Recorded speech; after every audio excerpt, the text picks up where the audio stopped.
Ladies and gentlemen, please be seated. Our program is about to begin.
Ladies and gentlemen, please be seated. Our program is about to begin.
Please welcome Semafor co-founder and CEO, Justin B. Smith.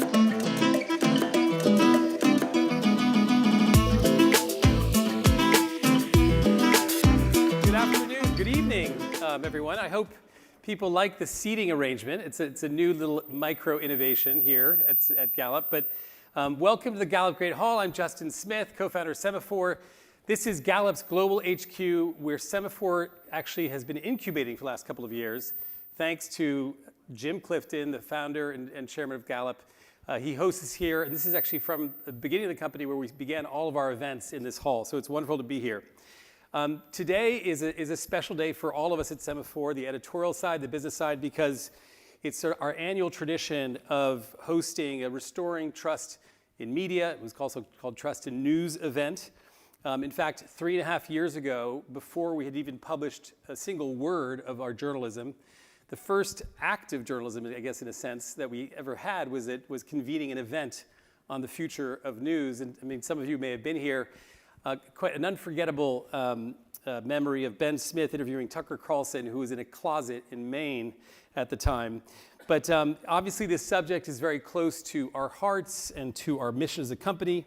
When we started Semafor, we identified 3 significant sort of burning consumer issues or concerns or problems that we wanted to solve.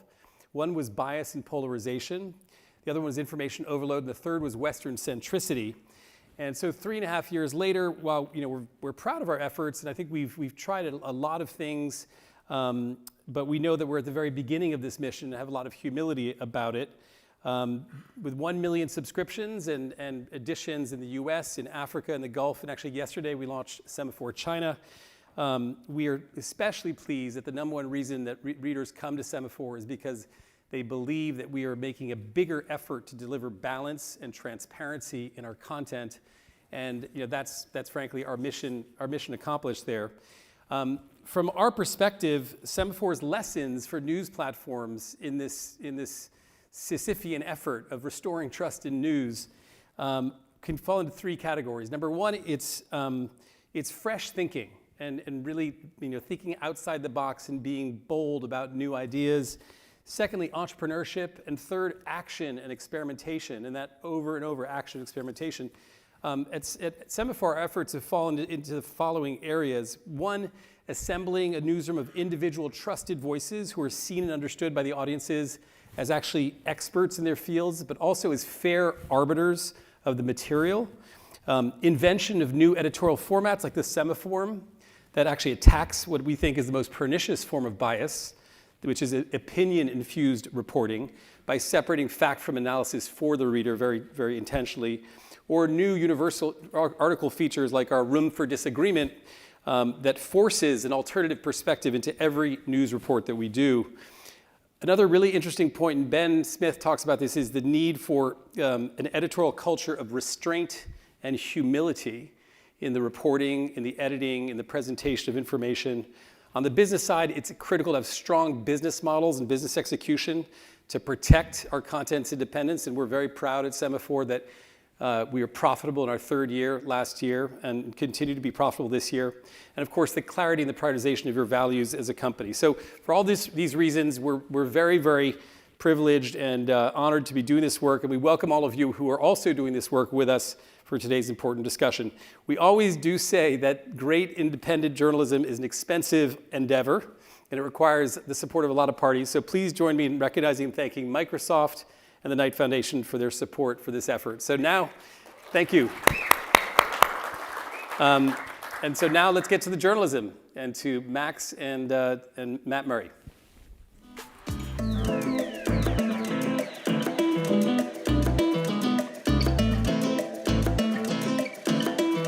Please welcome Matt Murray, Executive Editor of The Washington Post, and Max Tani, Semafor Media Editor.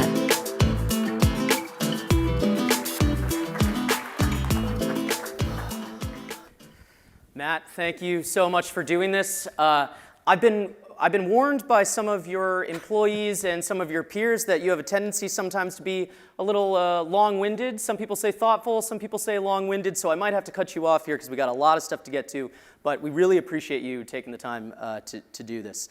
Obviously, I think everybody in the room here knows the Washington Post has been in the news recently. You had to let go 1/3 of the staff at the company, which obviously wasn't easy. But you were involved in the planning of this that was going on for months beforehand. And as you were preparing to do it, did you ever think, man, this is not what I signed up for. This isn't for me? Well, Max, first, thanks for having me. It's great to be here to talk about the Post and where we're at. Although I didn't realize a closet in Maine was an option until I just heard Justin talk. Whenever you're doing something difficult like that, and it's going to have a real human cost, as the actions that we took did, you do have those moments, of course. You realize there is going to be a human cost. It's going to be very difficult. But what I did sign up for and what I thought was important when I got to the Post in 2024, and when I became the editor officially about a little over a year ago, I did know, and it was well known at the time, that the Post had a lot of challenges and issues. And so I did come into the Post feeling it was important to get the house in order, to help the Post thrive and grow again, and that there were going to be difficult things to do along the way. So yes, I had those thoughts, but I also thought the mission of getting the Post in shape was very important. Did you think when you came in, you knew you might have to do some cutting? Did you think it would be as dramatic as what you had to do? I don't think I anticipated it would be quite as dramatic as what we did. We've been on a journey for a while, I think, at the Post. It started really around the time I got there when I got into the newsroom alone, the newsroom did not have that great a handle on a lot of our data, our readership, our customer base. I recognized pretty quickly we had some work to do to build that out and apply it. But something like that was going on at the company level as well. And so we've all been on a journey, I think, right up to the owner, and trying to understand some of the larger issues that had caused the Post to go a little bit sideways.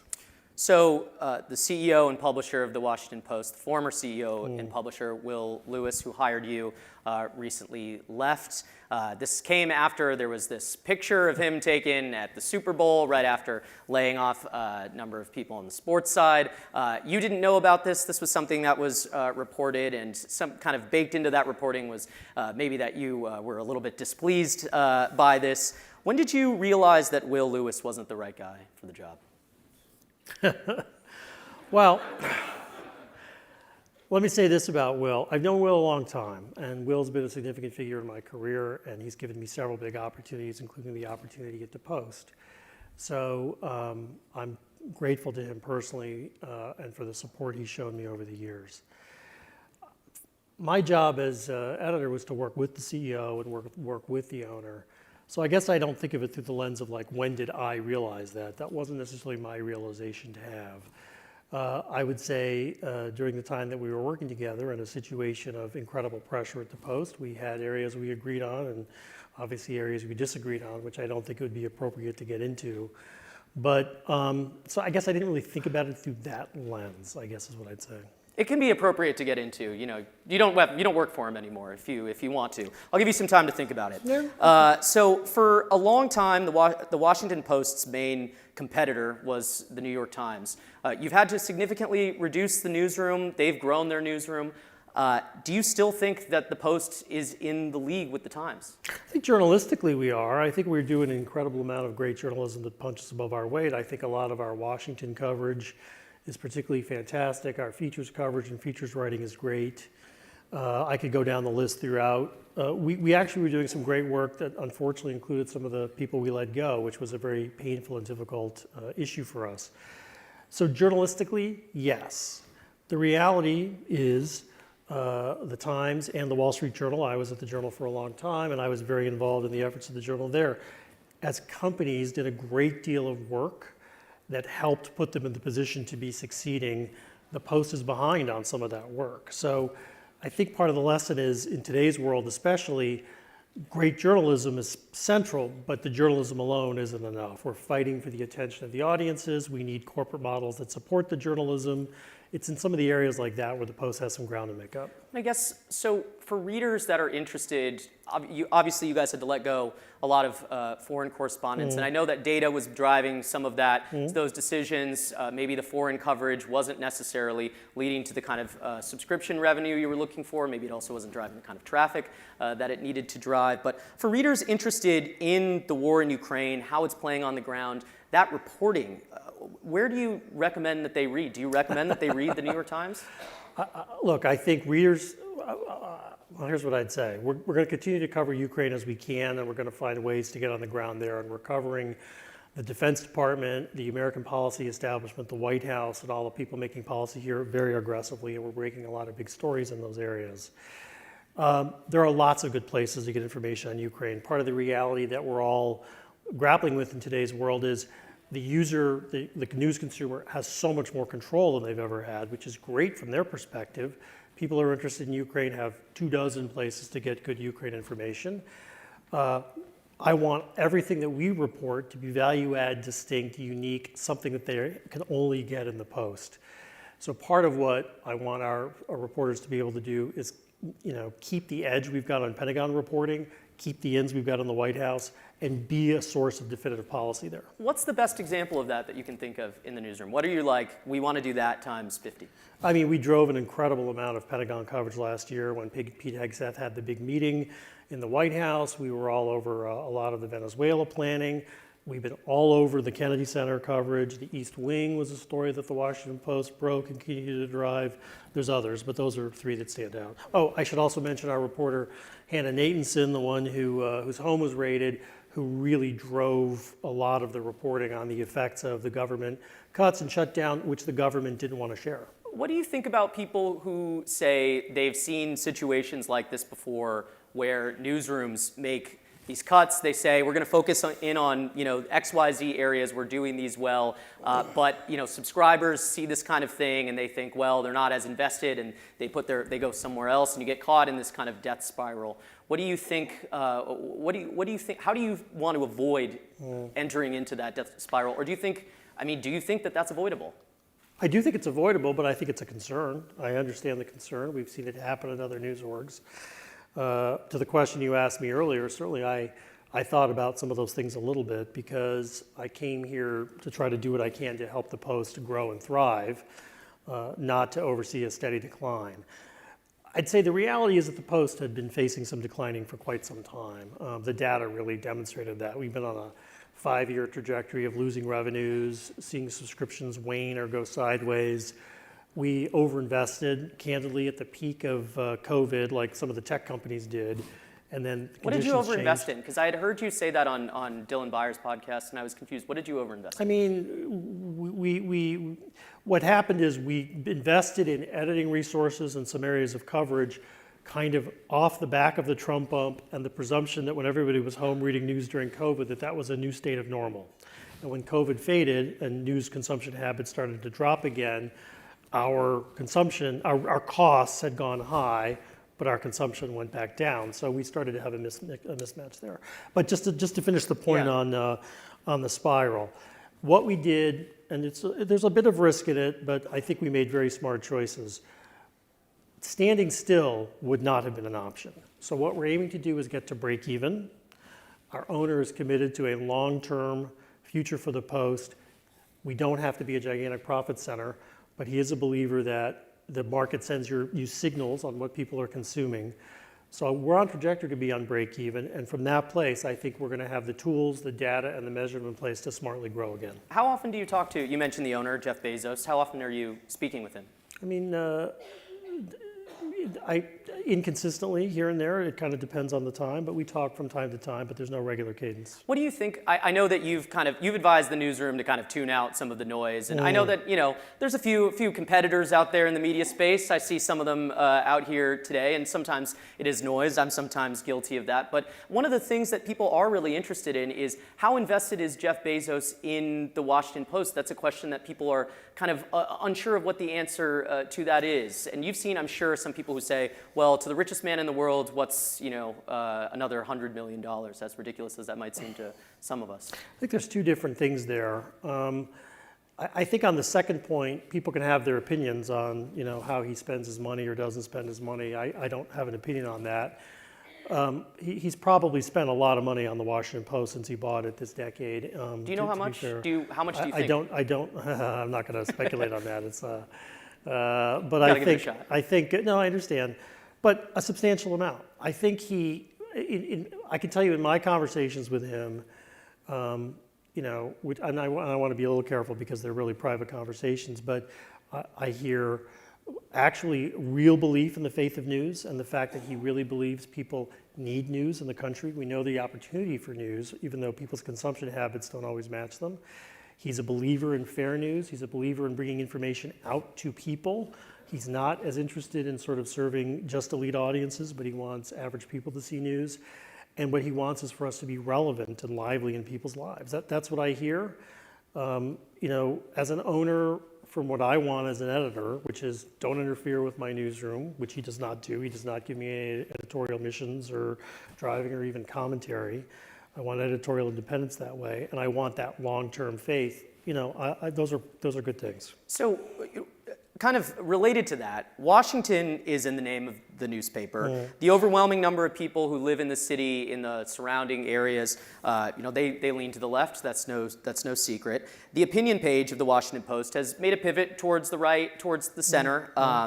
It seems like the Post has decided to break with a lot of the audience that's here. And I'm kind of curious, does the Post want a majority of Washington area residents who kind of agree with some of those other opinions, to the old opinions of the Post, to go, read elsewhere? How do you think that they should respond, I guess, to this? People who agreed with some of these opinions before and now are frustrated to see a different point of view that they disagree with in the opinion page. I mean, I should be cautious because the opinion section doesn't report to me and I don't play any role in it, so I don't know if it's fair for me to talk on what the opinion section is doing. I think I could say, like every media company out there, I think, we want to keep every customer we have. We want them to be happy. We want them to be pleased. The legacy news audience skews older. So we are trying to find the way both to engage and keep that audience, but also reach younger news consumers who have very different habits, very different things that they want, and are living in a very different ecosystem. So we're trying to balance both. So it's not necessarily a binary choice, and I don't think it's an active chasing people off, but yeah, it's just it is interesting because you see that happening both with the Washington Post and to a certain degree with CBS with Barry Weiss. I mean, the new team that's in charge there has kind of come in and basically said to some of the old viewers, like, hey, we didn't really like exactly what we were doing. Yeah, I'm not going to speak to opinion, but we're not trying to say anything like that or send any message to our longtime consumers. We want them engaged. But I think there's another thing going on here, which is I think there's some. I can only speak to the news side on this. Look, we're not talking about some kind of false equivalence or anything like that. We're in the truth business, and that's what we're here to do. But I think every newsroom is asking itself questions about some areas of coverage over the last 5 or 6 years, and I think that's healthy. Should the news media have had more questions about the health of former President Biden before they were raised very late in the term, for instance? Why didn't we have some of those questions? That's a healthy process. Yeah. You mentioned Hannah Nathanson before. I'm kind of curious. Has Jeff Bezos? He's improved his relationship with the White House. I'm kind of curious.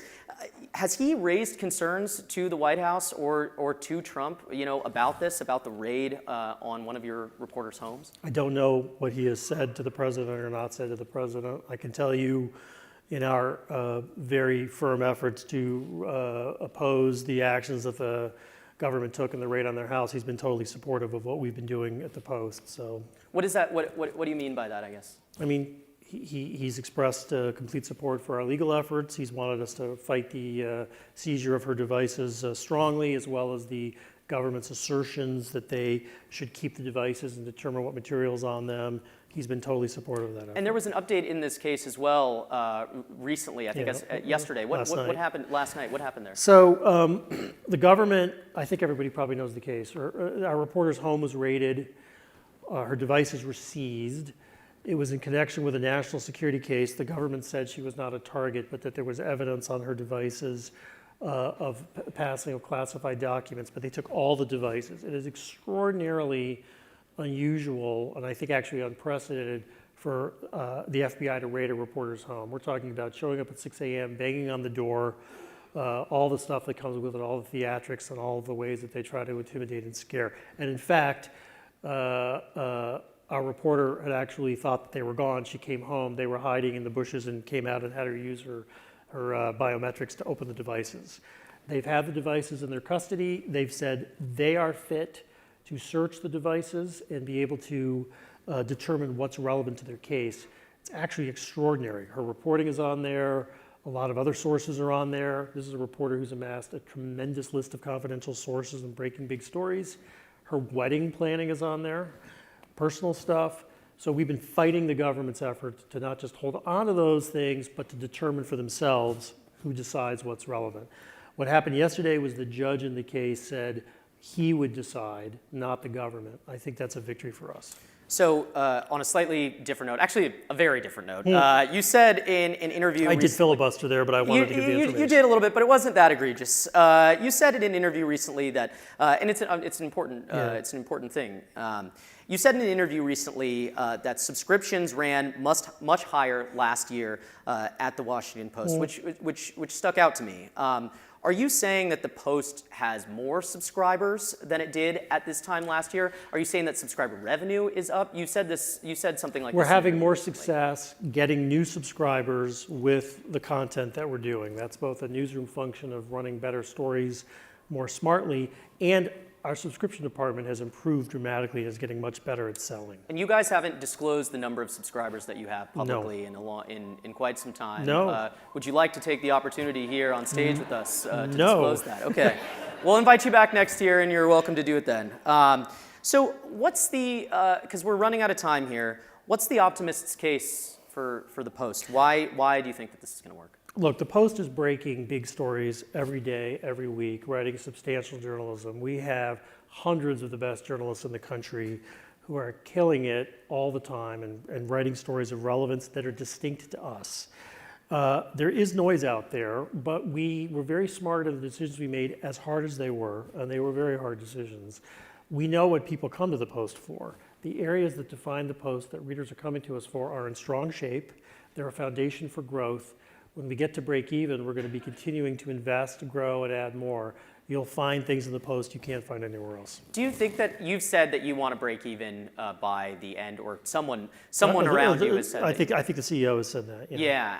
Do you think that with these cuts that have happened, do you see that realistically as, do you think that that goal is realistic? Because, I mean, we talked about the death spiral, and obviously, some subscribers can get the message when you make the cuts that maybe it's time for them to, cut bait as well. Yes. One, the goal is realistic. Two, we think it'll happen this year.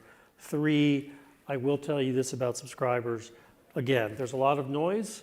The kind of subscriber event that you might be imagining really hasn't happened on that scale. So we're trying to get to stability and then to break even, and then we'll be in growth mode again. Well, Matt, thank you so much for doing this. Max. We really appreciated having you. Thank you very much. Take care. I'm going to stay here because I got the next one. Thanks, Max.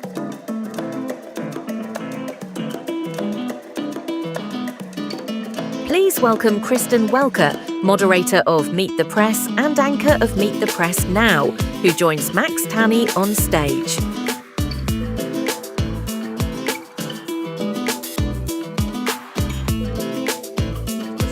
I'm up on stage already. I want to walk you out, but so nice great to see you. Yeah, absolutely. Thank you for having me. Hello, thank everyone. Thank you for doing it. Yes, right from the streaming studio to here, yes, which we appreciate. Literally right from the studio. Yeah. I'm fresh off the set. That's exciting. So, Kristen Welker, really excited to have you here. Meet the Press is the longest running television show in history. It used to be one of the only high-profile places to do these big interviews. I believe Meet the Press had the first interview on television with the president. Now truly everyone has an interview show and a podcast. We've got like 5 of them, I guess, coming. We've got 1 already. What truly makes a Sunday show different from all of these other interview venues? Well, first of all, thank you for having me. Great question. Longest running show in television, so no pressure. Every Sunday, that weighs very heavily on our shoulders. And look, we think about Meet the Press both in terms of wanting to stay true to its history, so making sure that we are delivering urgent news-making interviews every Sunday that are helping to educate our viewers, holding elected officials to account, and making sure that these interviews are not just for the news cycle, but for the history books. We really think about this moment of time that we are in, and so we think about every question, every word that goes into these questions in an effort to really push the conversation that we're having collectively as a country forward about our democracy, about our government. And I think that that is the role and the great opportunity of the Sunday show, to take that longer beat and breadth and perspective on the week that was and the week ahead. I guess what I'm getting at is, is it hard to compete in a landscape where someone can go on and a show where you eat wings or something like that? Is that a challenge? It's a huge challenge because it's not unusual to turn on TV on any given night and to say, like, wait a minute, I just requested this guest. Yeah. Are they going to come on Sunday? They're already out on a Wednesday night. Right.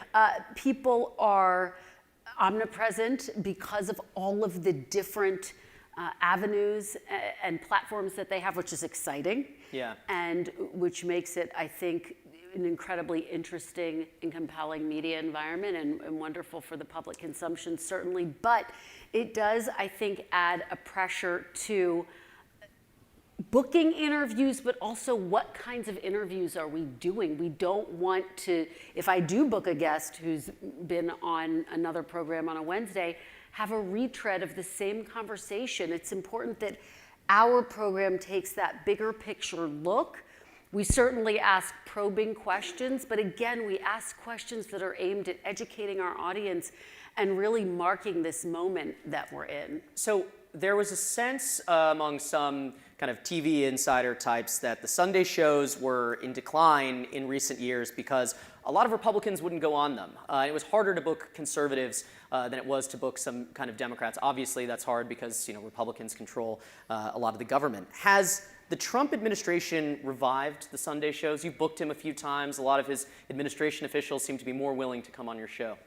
I've interviewed the president 3 times. Once after he was elected, once as a candidate, and once as a sitting president.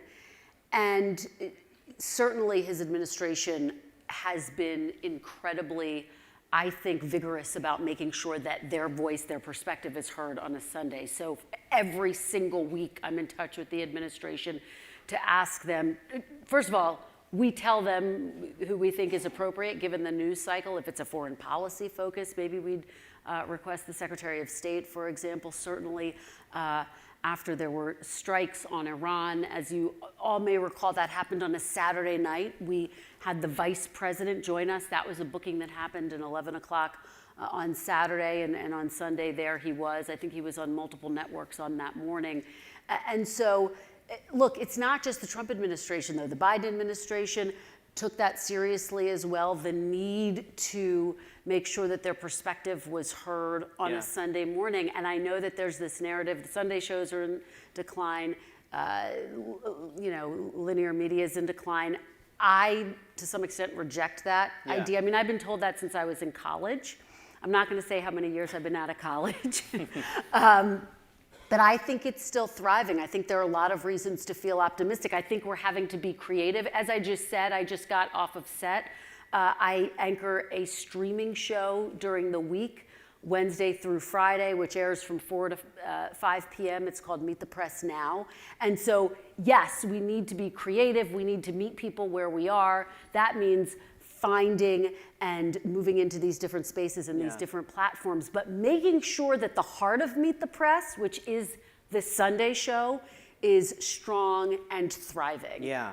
One of the big opportunities, you just alluded to it, one of the big opportunities, but also the main challenges of your job is you interview the president fairly regularly, more than most people.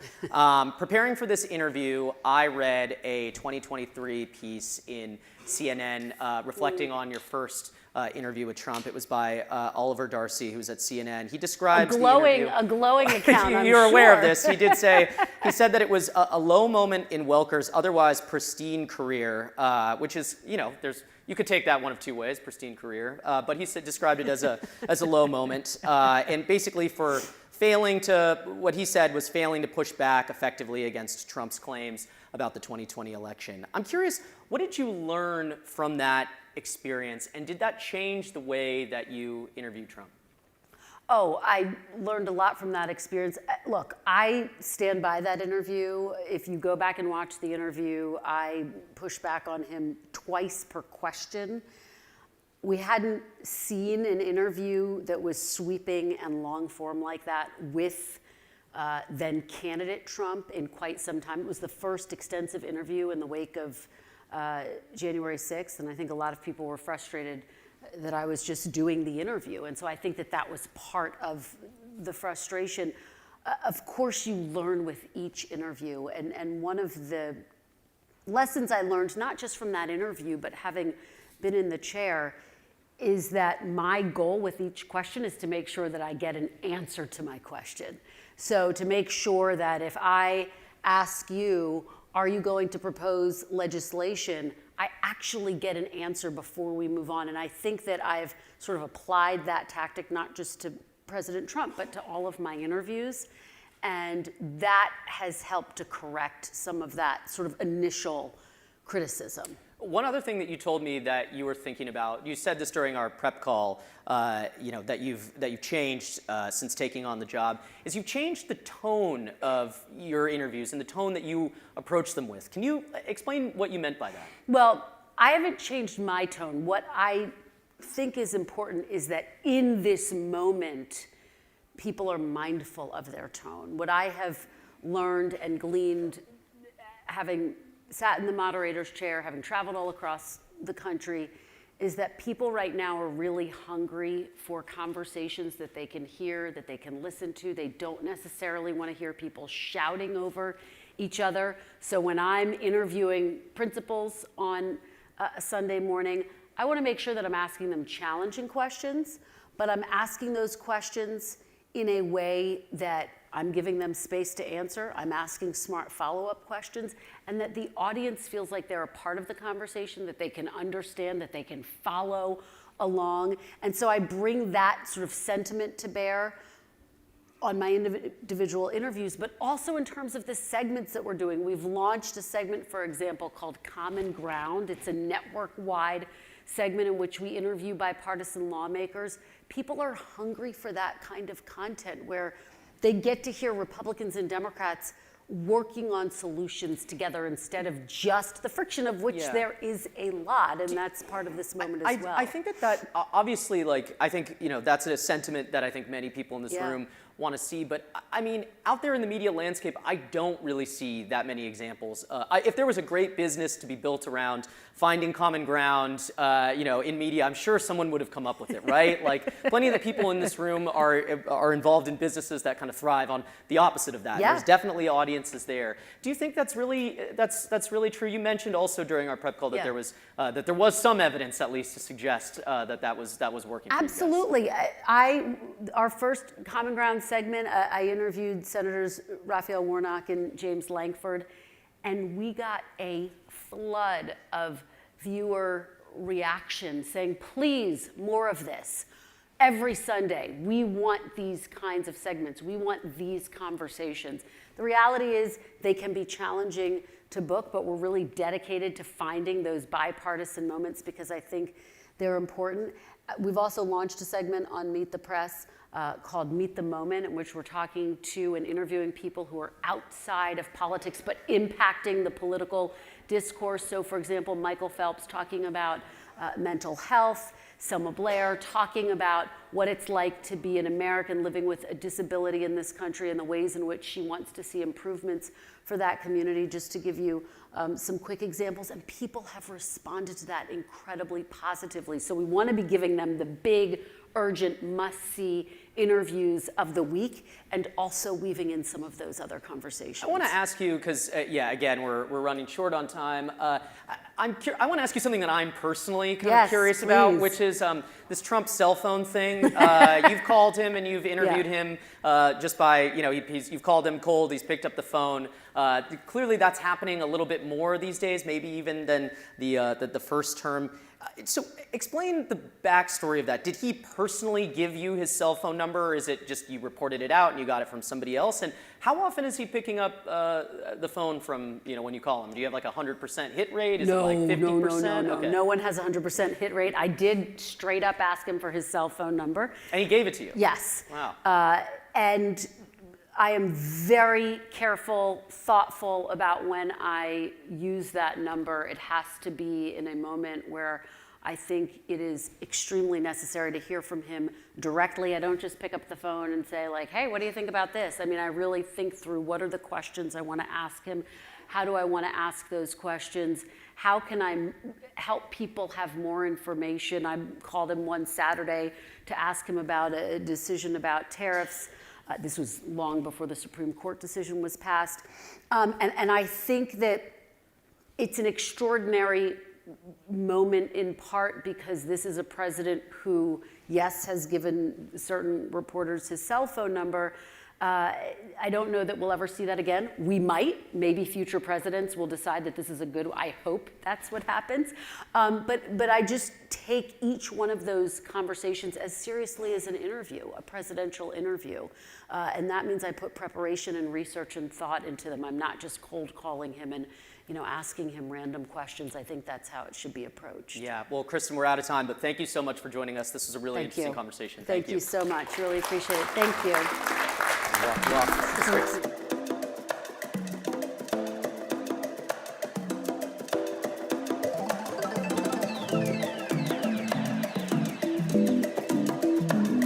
Please welcome Brendan Carr, Chairman of Federal Communications Commission, and Ben Smith, co-founder and editor-in-chief of Semafor.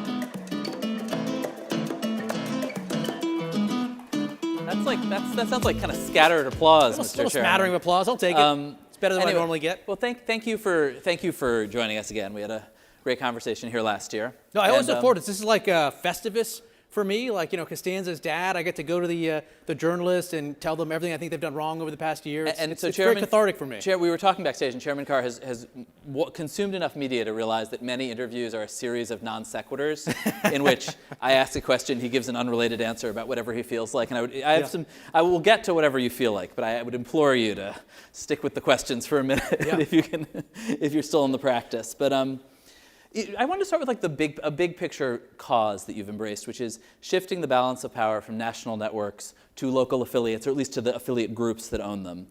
And I wonder, like, if let's say that works. Let's say it really succeeds beyond your wildest dreams or to your wildest dreams.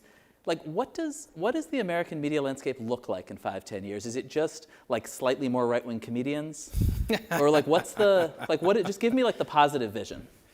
Well, look, I do think, as we talk about in the media ecosystem on the broadcast side, you can break the players down into two main segments. On the one hand, you've got the national programmers, Comcast, Disney, Fox, Paramount. And then to your point, you've got these thousands of individual TV stations out there, some individually owned, some group owned.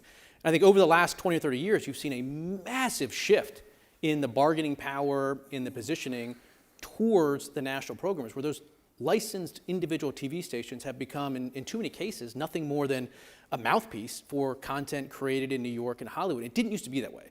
Not that long ago, a couple years ago, at least the early 2000s, it was very routine for those individual TV stations to preempt entire seasons of programming they didn't like, particular episodes they didn't like.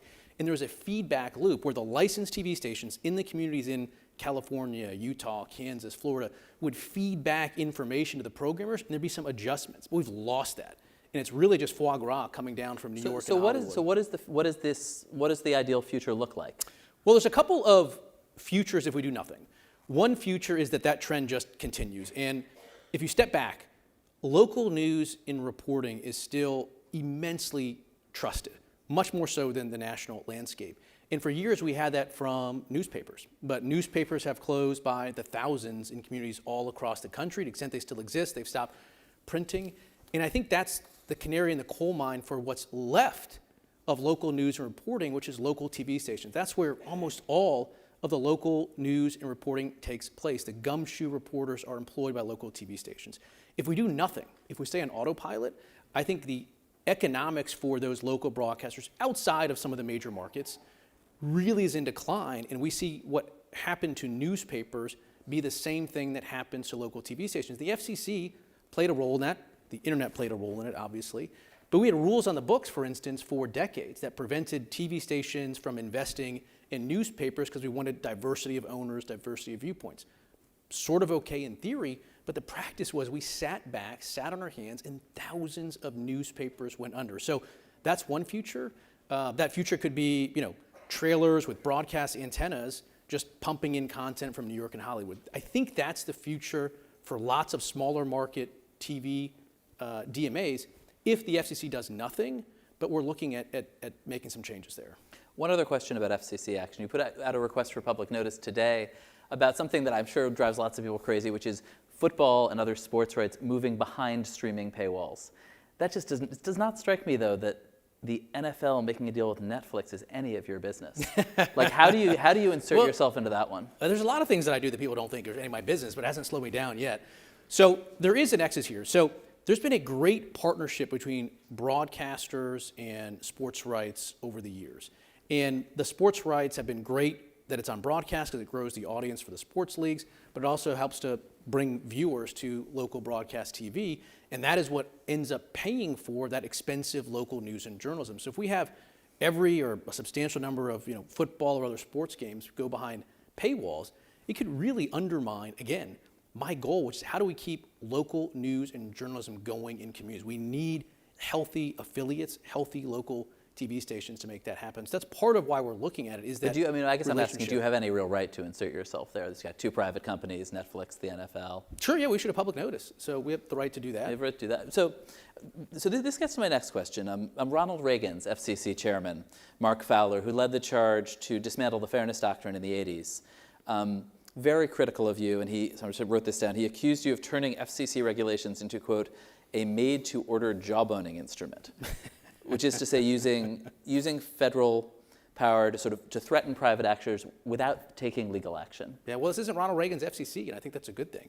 If you step back and look at sort of the main title of this event of trust in media, I think if you step back and ask, how do you restore trust? I think you have to understand why is there such a lack of trust in mainstream traditional This is the non sequitur media. I mentioned, but I'll allow it. I needed to get to it. This is like the easiest segue to it. So I have this line where I say that more people trust gas station sushi than sort of traditional media, and people think I was just making that up. But no, the data is there. It actually shows that 85% of people, higher percentage of people would buy gas station sushi than have a high amount of trust in the national news media. How do we get here?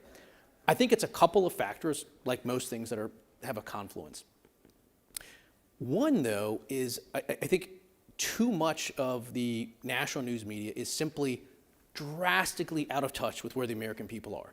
Washington Post, going into Super Bowl Sunday, they write an article in the paper that says the most relevant person to the Super Bowl is Colin Kaepernick, someone who has not stepped on a football field in over 10 years. Can I ask you something about your media diet? Because you have Time Magazine in the run-up to the Olympics putting on the cover of Time Magazine, a CCP skier. You've got the U.S. men's hockey team winning the gold medal for the first time in over 40 years, and you've got ABC reporters and others that are saying they really missed a cultural moment because they went and saw the President of the United States. So I think there's all of these instances where you can see traditional news media that are simply out of touch. But it's more than that. There's a whole separate bucket of areas where the national news media is just pushing one hoax after the other. Can I ask you about your personal Hunter media Biden, diet for a second, laptop, though? Biden being of, sound mind. This is impressive. Mostly peaceful protests, Covington Catholic. The list goes on and on and on. And then there's another bucket. I feel like I'm But wait, talking there's to more. Twitter here. There's another bucket. To X. Sorry. So many of these journalists that are saying, hey, we're just like straight newsmen giving to you straight. When they eventually get fired or lose their job, they show you who they really are, right? And so you've got people like Terry Moran. You've got people like Jim Acosta. You've got Don Lemon. Once they lose these jobs, they go out there and they're nothing more than activists. Part of the way that I think restoring trust is going to work is for journalists to be honest with the American people. Take Mehdi Hasan, someone who I probably don't agree with on anything, Zateo News. He tells you straight up, he thinks the president should be impeached. He has these political views. And when he tells you that, you can factor that in, you can read it. And I think that's much, much better than what journalists have been doing for decades, which is pissing on your leg and telling you that they're just weathermen.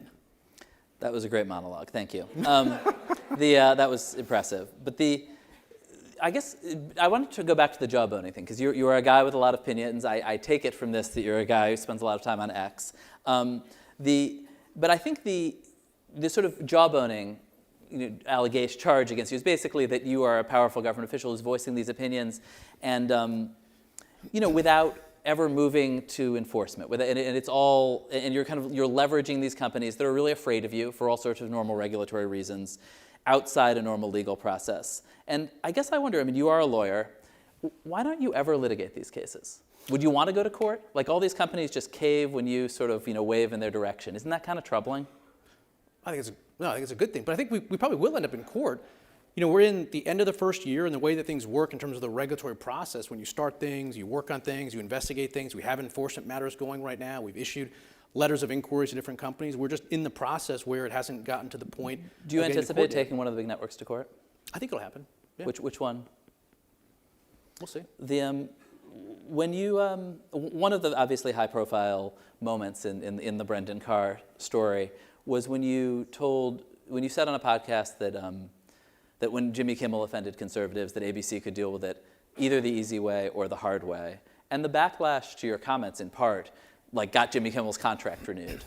Do you regret saying? Yes, funny. Some people say, well, you get Jimmy Kimmel suspended. I'm like, no, actually, I think I'm the reason Jimmy Kimmel didn't get fired ultimately. But he didn't send me a Christmas card at the end of all that. But do you regret saying that specifically? No, not at all. I don't have any regrets. Listen, we are trying to sort of fundamentally reinvigorate the FCC's enforcement of the public interest. What people don't understand is broadcast television is fundamentally different than every other form of distribution. When you have a broadcast license, that's the government saying, I'm picking you as the winner, you get the microphone, and that necessarily means that everybody else out there doesn't get it. And so it's sort of a public trustee model, meaning you don't just get to use the microphone the way you would if you had a cable channel or a Substack. Sure, but don't you feel like you keep hammering? There's this segment that's broadcast, this shrinking segment, and you're hitting it with a hammer. And then over here, Jimmy, the Colbert thing was such a good example. Obviously complicated. The details of that story are complicated, but they're scared of the FCC in general. Their lawyers, they're quite scared of you guys. Colbert And when you guys hammer around broadcast, what happens is Jimmy Kimmel or whoever it is, who maybe nobody been talking about Jimmy Kimmel for years, suddenly over here in the much larger unregulated space of the internet, gets great energy out of your sort of regulatory focus on this narrow broadcast space. How do you? It just seems like a strange situation, honestly. How do you deal with that? Look, broadcast is fundamentally different. They have this license. They have a public interest obligation. It's not different legally, but not to a consumer. Nobody knows where they're getting that's what I'm saying. When you're a consumer and you look at your screen, you have no idea, is it a cable channel? Is it a YouTube video? Is it broadcast TV? But Congress has said broadcast TV is different. And if people don't like that, there's a lot of options. You can go to Congress and change the law.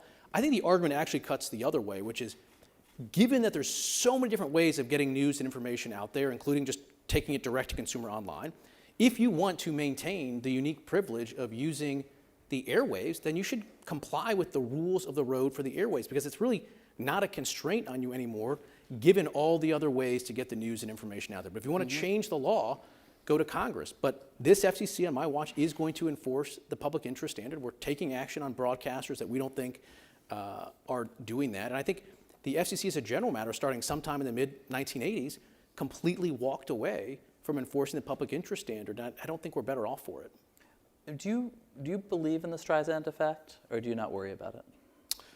Well, I don't worry about it. I think if you're referring to the recent Colbert Tallarico thing, honestly, that was one of the most humorous days I've ever had in this job, and there's been a lot of them. So I wake up on a Tuesday morning, contrary to your suggestions, I looked right at social media, and I saw a post. That is consistent with my suggestion. I know. You seem like if you keep it, do you actually literally, is it right by the bed, first thing you look at? Listen, I'm very up to speed on how Punch the Monkey is doing and where he is with the different characters in that scene. But I look on it and said that a politician said, the FCC has refused to air my interview. Of course, that was a total hoax. The FCC had nothing to do with it. And then, the mainstream media, the traditional media, just ran with it because it fit with all of your priors. And the fake news media is out there saying the FCC has censored this interview. Now, you a couple hours later, to do with it. They were worried that you would enforce the equal time things that have been enforced for a long time. But you're talking about apples and oranges as compared to what the claim was. The claim was the FCC refused that's the claim to I'm air making. this.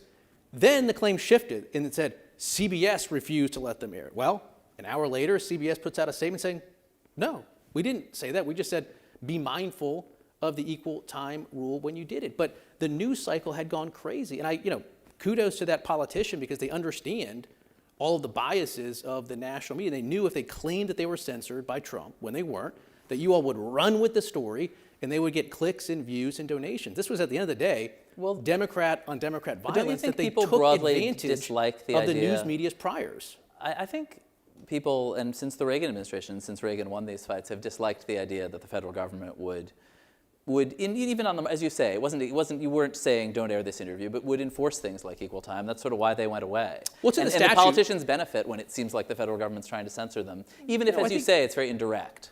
But let's think about the equal time rule. The equal time rule was in the statute passed by Congress, and it says if you're going to have a legally qualified candidate on air, you have to give comparable time and placement to others. Doesn't mean you have to do it in the same interview at all. It doesn't even have to be the same interview. If Colbert doesn't like one of the candidates for some reason, he doesn't have to be the one that does it. There's an exception created in the end of the 1950s for what are described as bona fide news programs. And at the time, Congress meant things like, Meet the Press, hard-hitting. Do you ever sit down and watch those things, or are you just like a clips guy? Not much, more of a clips guy. So bona fide news. And so people used to come to the FCC and try to qualify for the bona fide news exception. The whole reason for this rule is that Congress didn't want media gatekeepers to put a thumb on the scale and decide the outcomes of elections by putting one candidate on and not the other. It's a provision that empowers people to decide the outcome of the elections. There's a bona fide news exception. At first, the FCC gave out some petitions that would approve certain programming as bona fide news. And at some point, a lot of the, particularly TV stations, took the view that the exception has swallowed the rule. And every single thing, no matter the format, no matter the bias, no matter the political motivation, is a bona fide news program. And that takes you to Disney, which is asserting the position that The View is a bona fide news program. And that's one of the issues that we're looking at. But I think, again, it's about more speech. It's about empowering individual voters. And if people don't like it, they can go to Congress. And if broadcasters don't like it, they can turn in their license and we'll find something else to do with it. President Trump has threatened to pull licenses from stations. I mean, is that basically an empty threat, or will you enforce that for him? If there's never a consequence for failing to comply... But it's stuff he doesn't like. I mean, that's the... If there's never a consequence for failing to comply with a license, it's not a license, it's a property right. And broadcast licenses are not property rights. There is absolutely things you can do to lose your licenses. And we have a lot of investigations going right now at the FCC. But when you see a Donald Trump tweet, I mean, will you just pull it if the president doesn't like something? If a broadcaster is not acting consistent with their license and the public interest, then there's going to be consequences, and those consequences can include losing your license. Now, there's a process. I don't pull a license individually. You have to do a hearing designation order. You have to give process. It's a fairly, lengthy process, but we may initiate that if we get to that point with one of the broadcasters. And I guess a final question. CBS, under the new leadership, under David Ellison, has, I think, been very responsive to your concerns broadly. Do you think they're doing a good job? I think they're doing a great job. And one of the things that I really enjoy about CBS is they're trying to do something different, right? They're looking out there, I assume, at a media environment where there's a lack of trust. Audiences are sort of shifting to different places, and they're trying something new. And what's interesting to me is you see so much of the legacy media that can't stand that someone is trying to do something new. So you'd say they're your favorite network right now? I didn't say that. I said I like the fact that they're experimenting with new formats. They're trying different stuff. I mean, what do you guys have to lose? There's so many of these traditional media institutions that are losing viewership. And you talk about what's the future?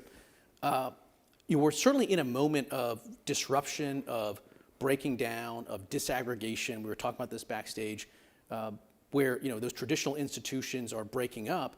And I do think the future, we talked a little bit about this, and I don't know if I really believe this, but we talked about it. I think the future maybe is something like an Epic Pass for journalism, where you sort of pay one amount of money and you can go to different places and pick and choose what you want to get. But I do think we're in this breaking down, this disaggregating moment. I think the lack of trust is accelerating, but there's got to be always some sort of re-aggregation on the back end. But we'll see. But look, there's not a lot of trust.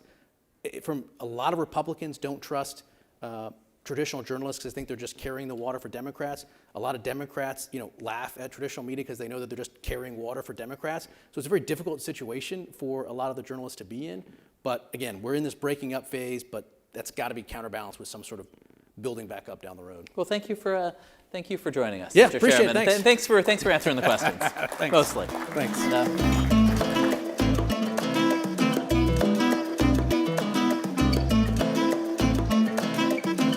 Please welcome Jackie Heinrich, senior White House correspondent and anchor for the Sunday briefing, who joins Ben Smith on stage. Thanks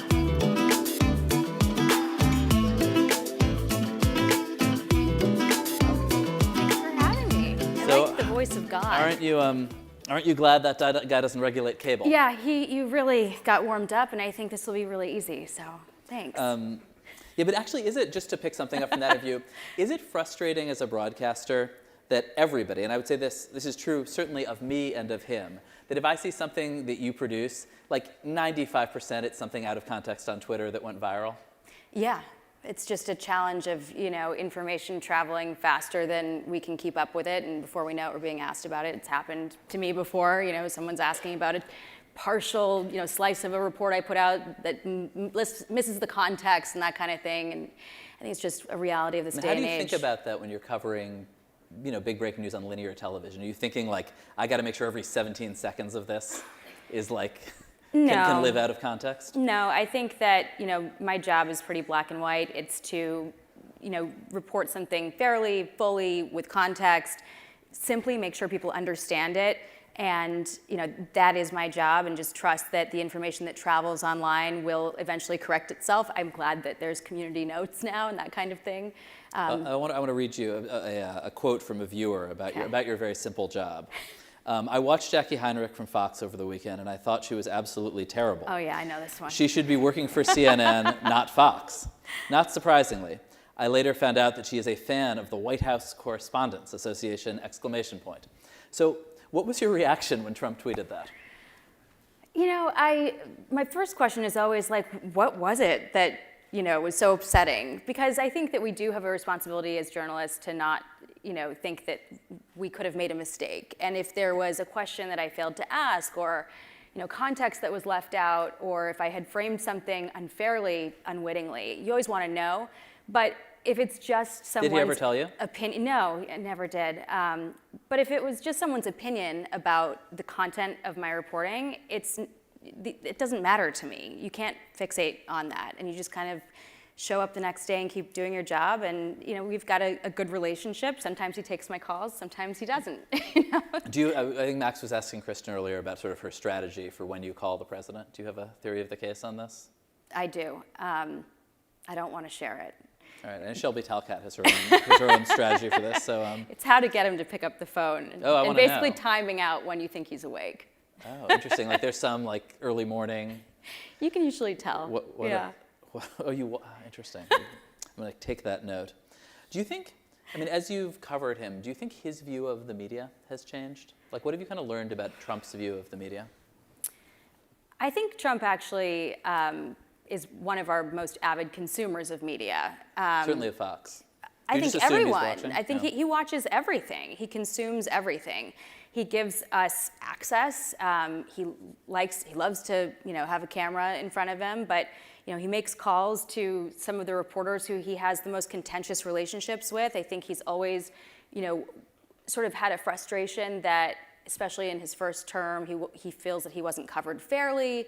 There wasn't the honeymoon period that every other president who just came into office got. And I think that has sort of shown. But I think that there's been reason for him to feel that way. When you have a media that doesn't regularly ask the same questions of Democrats as they ask of Republicans, that can be, a piece of it. I think we saw a little bit of that with the Biden administration. They, dropped their candidate right before the election and, put someone else on because in part. All right, Chairman Carr, we just did that interview. Okay, all right. I'm just saying there is that too. No, I take that. I do think you have your job, I think, is being White House correspondent, tricky in the best of times. Yeah. And I think in the context of trust, I'm curious how you think about working for Fox, which is enormously trusted. I think it's actually true of every cable network, extremely trusted by a big audience, and then very deeply distrusted and disliked by another huge audience. And how do you think about your own credibility in that context? I think Where that some people hear you're from Fox and think, wow, she's definitely telling the truth, and others think this is definitely a pack of lies. I think they probably haven't ever watched Fox if they think that it's, obviously a pack of lies. I think that one of the best things about working for Fox is that there is no sort of steering from the top on how a story needs to be told. And they put their trust in the reporters who, have their name on the byline and their face on TV to, do that story accurately. And I think that, it comes out in the wash. If you've done a good job, people see that. And I think that that's something that I've tried to do and, is very important to me that I approach every administration with equal scrutiny. I think it's one of the reasons why I was elected to the White House Correspondents Association board, that is something that speaks for itself, and my colleagues know that of me, and so I think that broadly viewers know that of me, especially if they're watching.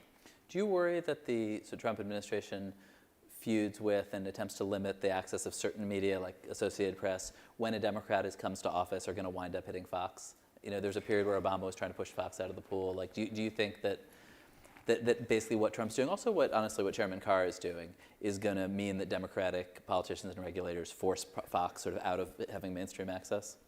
Well, I don't think about it in terms of Fox or any one outlet in particular. I think that the precedent that was set when this change was made is that the press corps no longer determines its own coverage footprint, or at least that's how it was when it initially began. I think that a lot of we're talking about seating in the press room now? Well, not the seating, actually. Or the pool. The pool. Right. But that was, I think, the result of a frosty relationship between the WHCA and the administration. Got off on the wrong foot. Do you think the administration regrets it now? Do you think the administration regrets having to take on that responsibility, or do you think that's been useful for them? Well, I think we're kind of overstating what has actually transpired since then. There was a big splash when they, announced that they were going to be determining what the pools looked like every day, and a lot of concern from us that, you don't want to have a press corps that's by invitation only, because you don't want a compliant media that's afraid of asking questions for fear of getting kicked out. Right. And that is, a pendulum that swings both ways. It could affect anybody at any time. And so we raised that concern and, worked also behind the scenes to repair that relationship and do a lot of diplomacy and explaining, here is why we operate the way that we do. We're not just an elitist cabal of liberal, traditional media that are out to get you. People say that about Fox a lot. Yeah. The pool is what it is because we need to self-organize. Here are all of the other, newer media types that are already our members.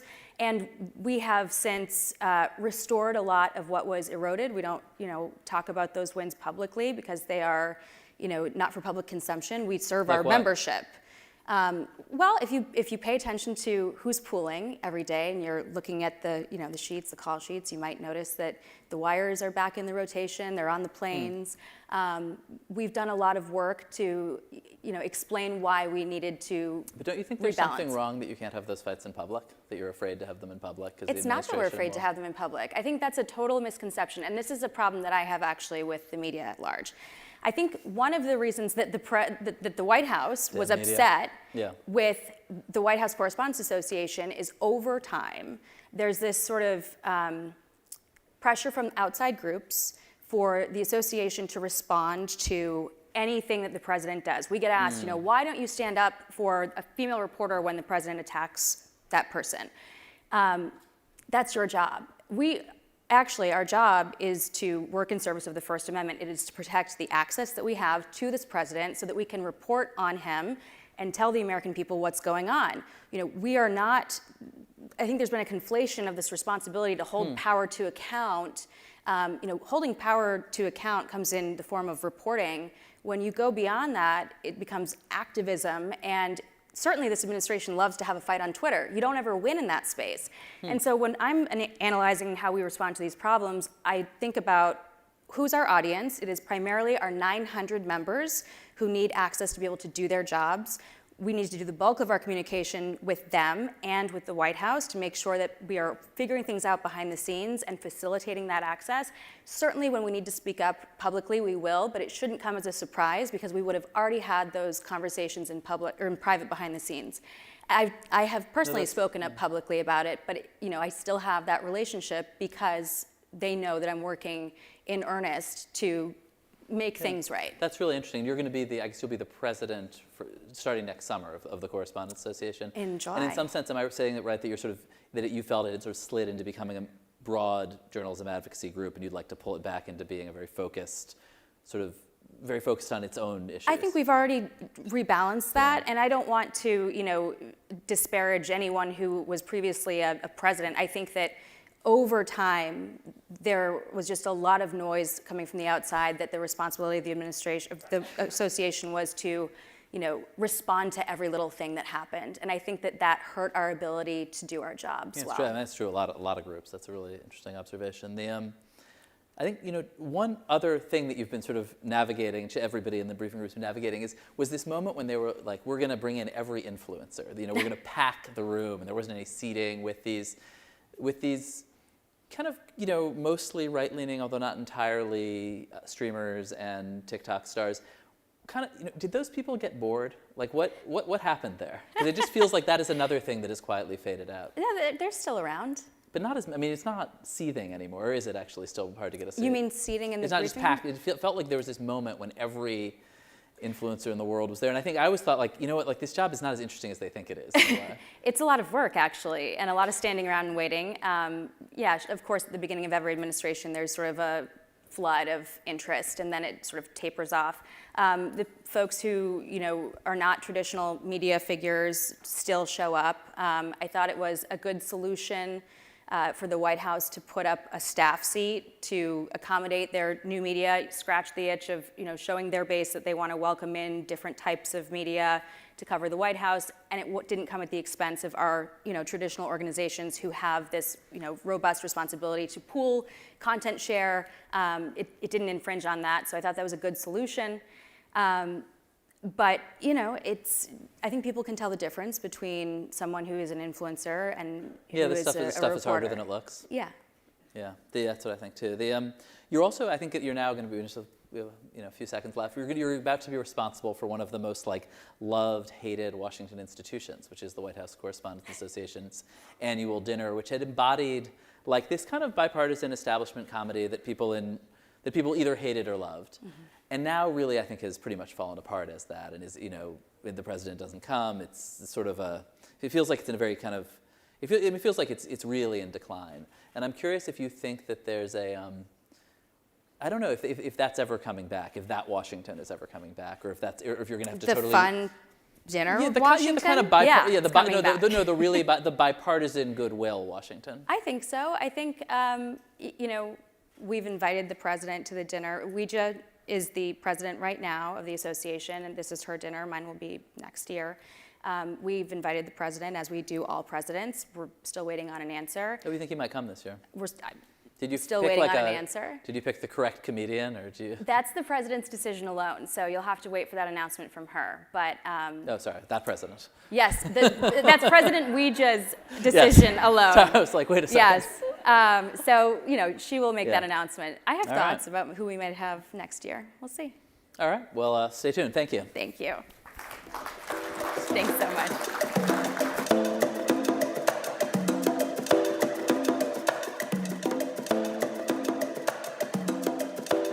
Please welcome Marabel Perez Wadsworth, President and CEO of Knight Foundation, and Justin B. Smith, co-founder and CEO of Semafor. Thank you, Marabel. Marabel Perez Wadsworth, President and CEO of Knight Foundation. Wonderful to have you here. Thanks for having me. Also has had a great career in the news media. Was publisher of USA Today. Yes. I thought we'd just kick off just to on the exact point of this gathering, restoring trust in news. Tell us a little bit about what the Knights Foundation is doing in this area these days. Quite a lot, actually. We, in addition to all the funding we do in journalism, we fund a great deal of research.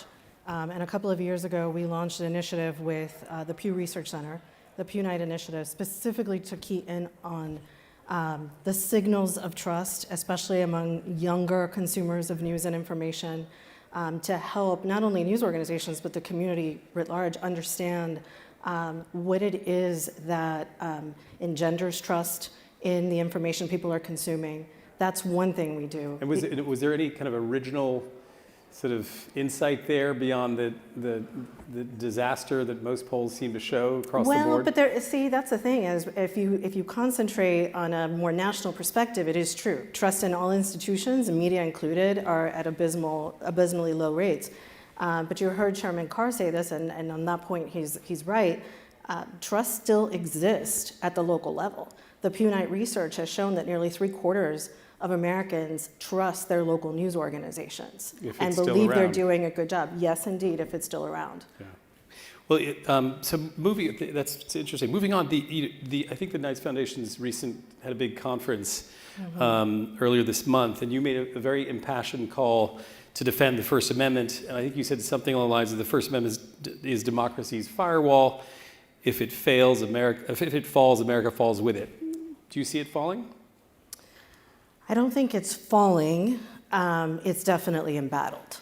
And we see this everywhere, right? We see it in the attacks on news organizations. We see it in the harassment of peaceful protesters. We see it in, going after, universities and law firms and so on and so forth, based on, viewpoints and that sort of thing.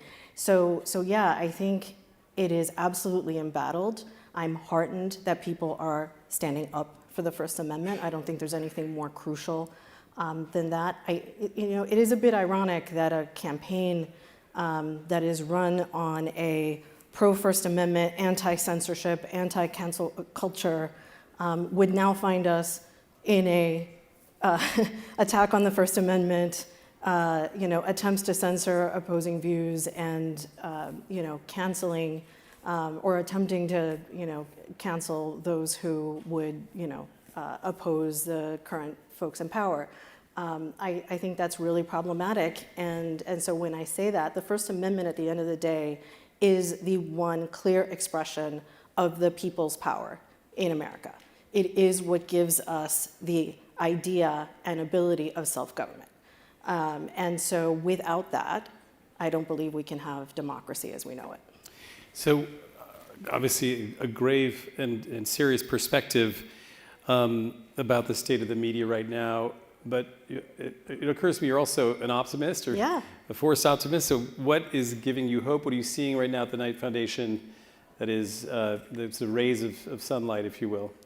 There's a lot of it, and a lot of it is really grounded in that local perspective. A lot of our work is oriented to local, precisely because that's where we see people still doing the work, believing in each other. So what's the brightest light? The brightest light? Well, I'll tell you a few of our investments Optimistic that I'm light. excited about.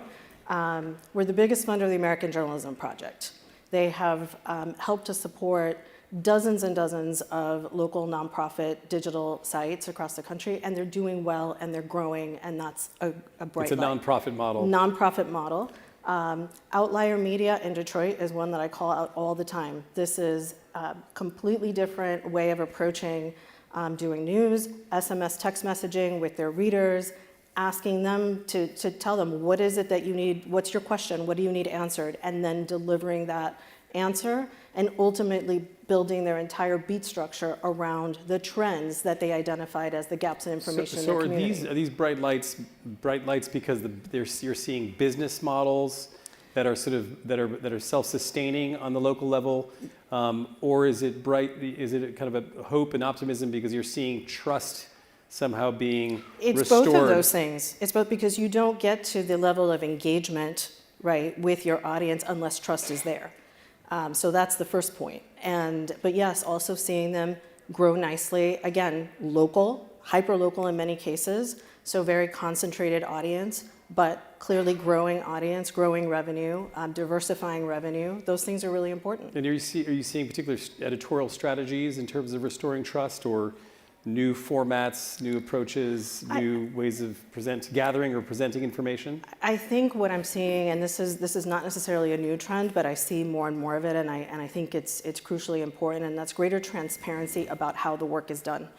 I think it's very easy to cast aspersions on somebody's reporting or how what the facts that they're presenting. It's harder when you're very explicit about your methodology, about your sourcing. And how's that done? Are there any interesting models of that? It's just in transparency and sharing that within your stories. Whether, again, it doesn't matter the format, you can still do that. And so just on the local news question, are you more optimistic with the nonprofit model, or do you see private sector? No, actually, not necessarily. We fund across the entire ecosystem. I wouldn't put any player I'll take any player off the field in the midst of such disruption. But for example, we have a lot of for-profits that we have funded at the local level, the Salt Lake, The Baltimore Banner, others. But how does one get a sense? I mean, let's say take 5 years ago till today. Mm-hmm. Is the local news picture, how different is it? Is it moving in the right direction? Is it sort of moving side? It's hard to tell in aggregate because you hear about these different stories and different examples that close local television stations. There's no question it's a really tough business, and the market dynamics, the business model dynamics are still very, very tough. I do think that where things are working is when you have a local news organization. It doesn't matter whether that's a public media station, a for-profit newspaper, a digital-only nonprofit site. If you're attuned to your audience and you're delivering something that they clearly see a value, and that is clearly helping that community to be connected and informed, you see the response from the audience. You see the response from the business community. So you get the support from an advertising revenue perspective, you get it from a reader revenue perspective. Is there one model you're most excited about? Is it the American Journalism Project? Obviously, that's done it at scale, right? It's done it at scale, but each one of these is an individual local site.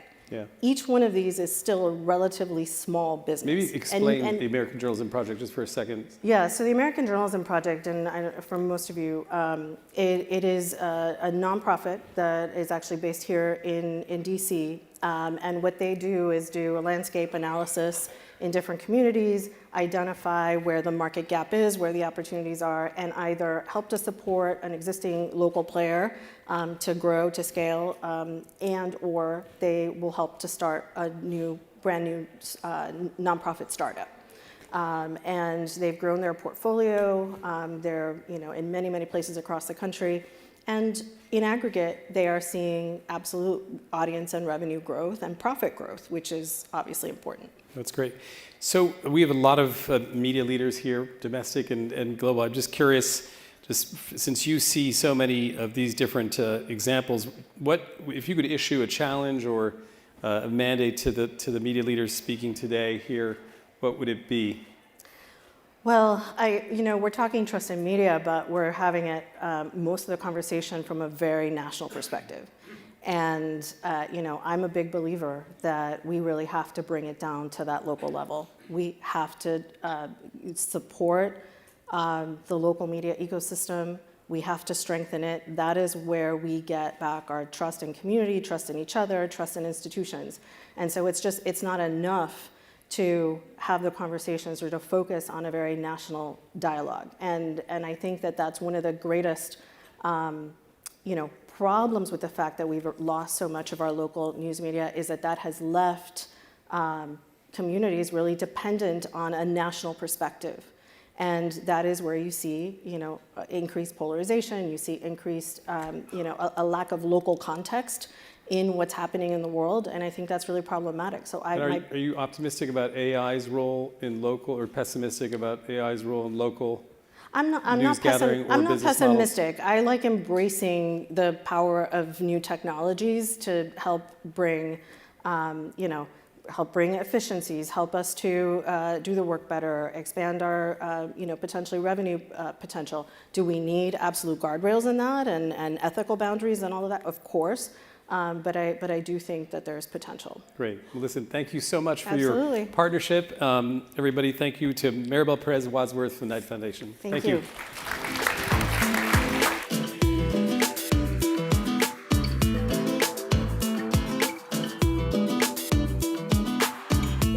Please welcome Hamish McKenzie, co-founder and chief writing officer of Substack, and Max Tani, Semafor media editor.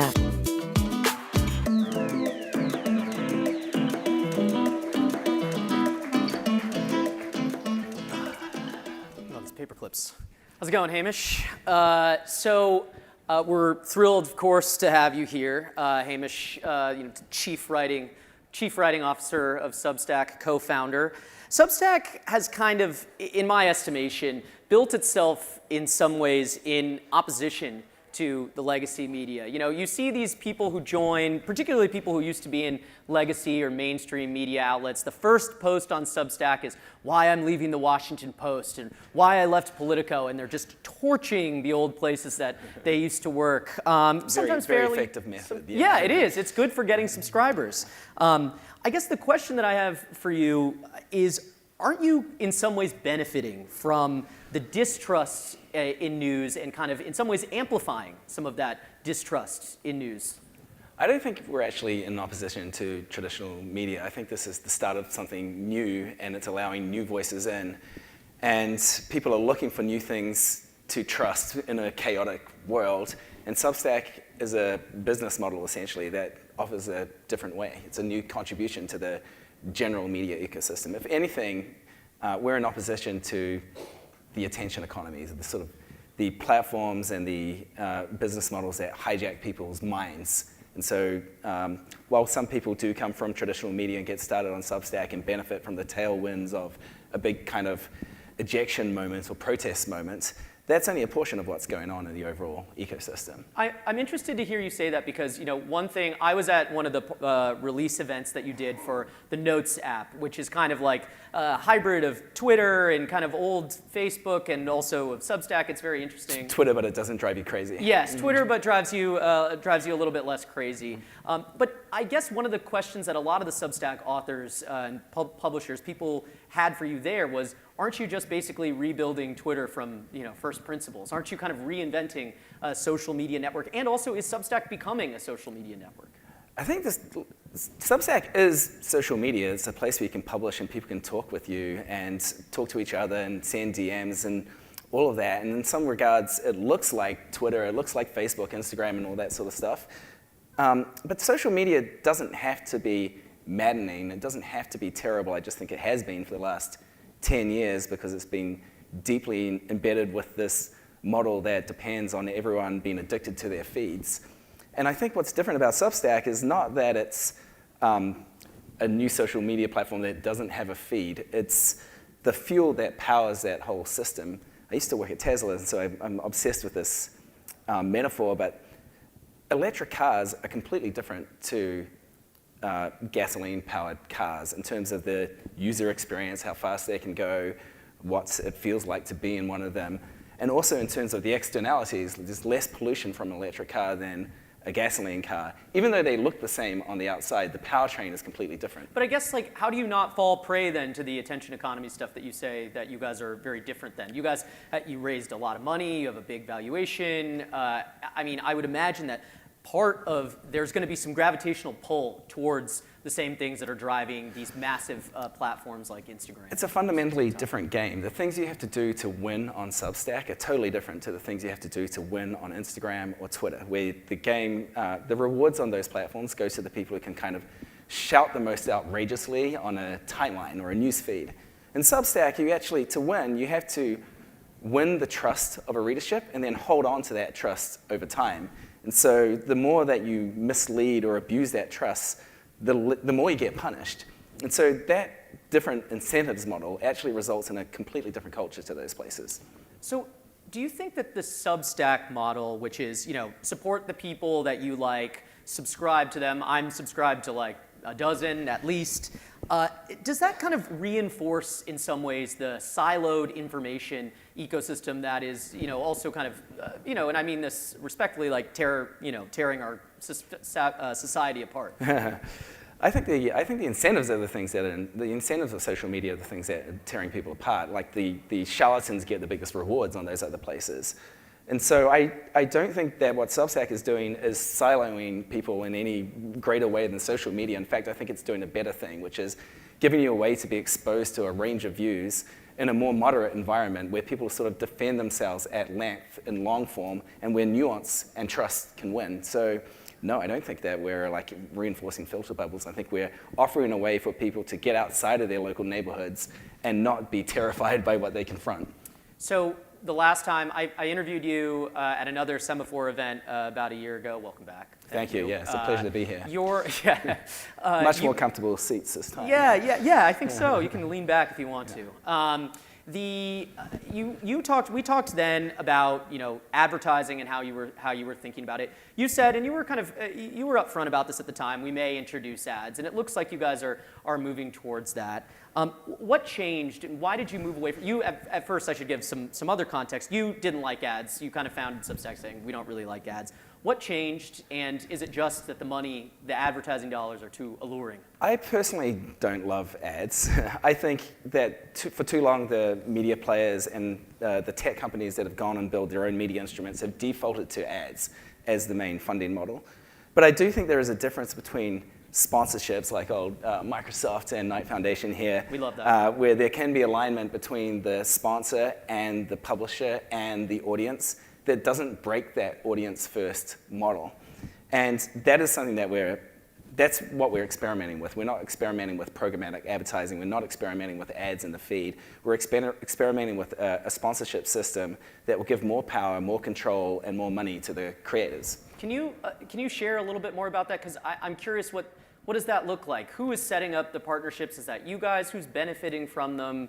Tease that out a little bit for us. Well, we're in a very early stage at the moment, so it's not like a fully fledged program, but there's people in the company who are talking to sponsors who would really like to help the creators who are building these really intentional communities, because if you're a sponsor, like if you're a brand, you probably want to be somewhere where people care to be and they care about what the person is saying. And creators are already doing this on Substack. They're just setting it up themselves and wasting their own time managing the admin of it. So we think we can slick the rails for them a little bit and put some parameters on it so ads don't take over the whole ecosystem and ruin the experience. You guys recently announced this week, or last week maybe, a partnership with Polymarket. And you tweeted something that when I was asking around about what I should ask you, a few people mentioned this. You said, journalism is improved. Excuse me, wait. I didn't say the thing that you're about to say. No one at Substack said the thing that you're about to say. Really? Okay. This is not true, that journalism is improved when it's backed by live markets. Polymarket tweeted that, and unfortunately, we don't have control of the Polymarket Twitter account. I see. So, okay, but so then you disagree with that statement? I think it's not something that I would have said. It's not the way that Substack would have expressed it. And I think, it's definitely not a truly defensible comment in the totality of it. Sometimes though, people do augment their journalism well with prediction market data. And I think it's interesting for some people, and there are lots of data journalists on Substack for who this is actually really useful and they care about it. In fact, Robin Hanson, who's kind of the father of prediction markets, is on Substack. And it should be an option for people if they want it. And so that's the way we think about it, just like the chat features of Substack are an option for people if they want them. So how is this going to work? Because clearly, okay, the statement wasn't something that it was pretty sloppy reporting clear. There, Max. Yeah, exactly. But I'm curious, how is this actually going to work then? Like, do you guys get paid for it, or do Substack authors opt in and they make some money for it? How is this actually, what money is changing hands and where is it going? Well, I can't go into the financial details of it, but any partnerships that we do where there is going to be income resulting from it is going to go to the creators. It's to help them do their work better. Because we as the platform, the only way we make money is when they make money. We need them to succeed, we need them to feel happy, and we need them to feel like they're getting value from the platform. So you can assume that any partnership of that kind of nature will work according to those dynamics. So, today NPR reported that an editor for Mr. Beast was suspended by Kalshi and reported to federal regulators for insider trading. That's what they were reporting. I guess I'm curious, are you concerned that some Substack authors might also run into this? These are people who are, of course, working for themselves. There may be some kind of allure. Are you worried that there might be, if you open this door, there might then be insider trading that happens and it might manifest itself in some way on your platform? We're probably not going to be the kings and judges of what the writers are doing when it comes to insider trading or their subscribers. And it is kind of like a frontier area, and these things are developing quickly. But as far as we're concerned, what we're doing with Polymarket is just giving people the option to use their charts and more easily get access to the information that's going to augment their reporting or their editorial. So I think it was either earlier this year or last year, you guys said that you had 5 million paid subscribers to Substack. What is that number? What's that number at now? Yeah, I wish I could tell you, but we decided we're too frequently updating these numbers. But it's very comfortably north of 5 million paid subscriptions. Comfortably north. Or how comfortably would we say? Oh, I don't know. It's like a high-end luxury vehicle comfort level. All right, fair enough. I'm kind of curious one of the things that happens is every time we do something with Substack, we have you guys on a panel, or I interview you about something, or we include a quote from you. I get a message from the Beehive comms team saying, something about how they want to be included in this conversation. And they've been pretty successful recently at wooing some journalists, independent journalists, onto their platform. I'm curious, how significant of a threat do you think to your business is Beehive? I don't think they're a threat at all to the business. In fact, I think of other platforms and other services like that as being kind of fellow travelers in this new mission to give more power to writers and creators, and for those people to have the ability to assess the landscape and make their own choices. So I'm basically cheering on Beehive and Ghost and any of the other services that are trying to do this good thing for writers and creators to give them more power. One of the things that you're pretty well known for, I feel like I've noted this when thinking and writing about you is, you're big about free speech on the platform and not censoring content that's on Substack. You guys, and sometimes have taken some heat in the past for people, particularly largely on the far right, who've been on the platform. There's been some accusations of hate speech and things of that nature. I'm really curious. Brendan Carr is or was in the audience a little bit earlier. He's been going after media organizations for what they say on the air, on the broadcasts. I'm curious what you think about that as a media leader and also someone who's been pretty outspoken about anti-censorship. Well, I think we need to have a more evolved view of how ecosystems are managed and run, and that they should be set up with rules that allow people to say what they feel is important to say, and for people to be able to make their own judgments about whether or not they want to hear that.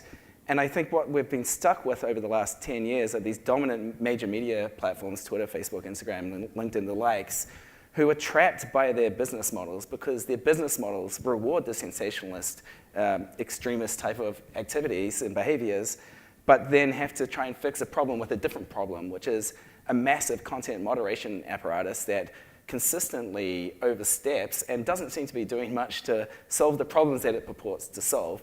And so Substack's approach is not to build a more sophisticated content moderation apparatus, but to create a different set of incentives, create a different system that rewards quality and trust and depth.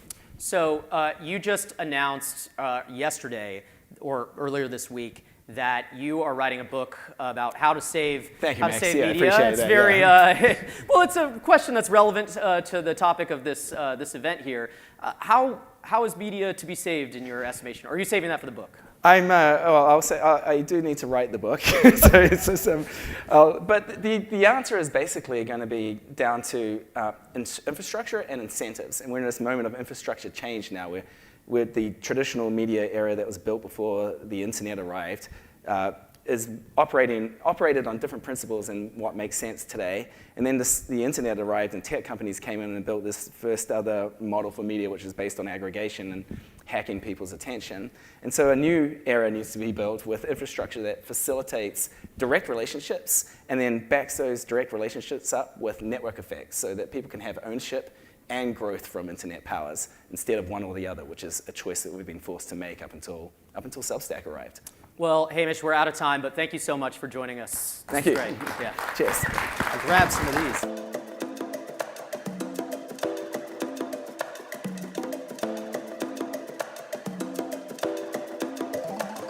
Please welcome Deborah Turnis, former CEO of BBC News, and Ben Smith, co-founder and editor-in-chief of Semafor.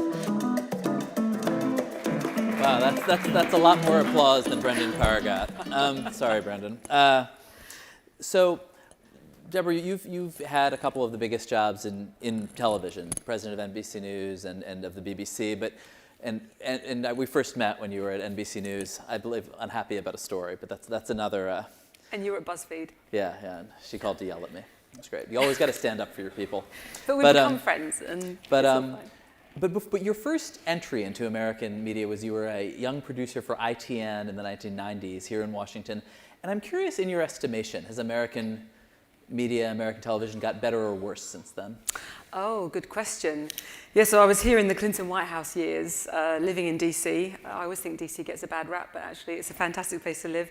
And my view was at the time, I remember feeling how exciting the world of broadcast news was. We're talking in the sort of the 90s, mid to late 90s. There was so much raw energy, and it was super competitive, and it felt like a time of real creativity, and anything was possible.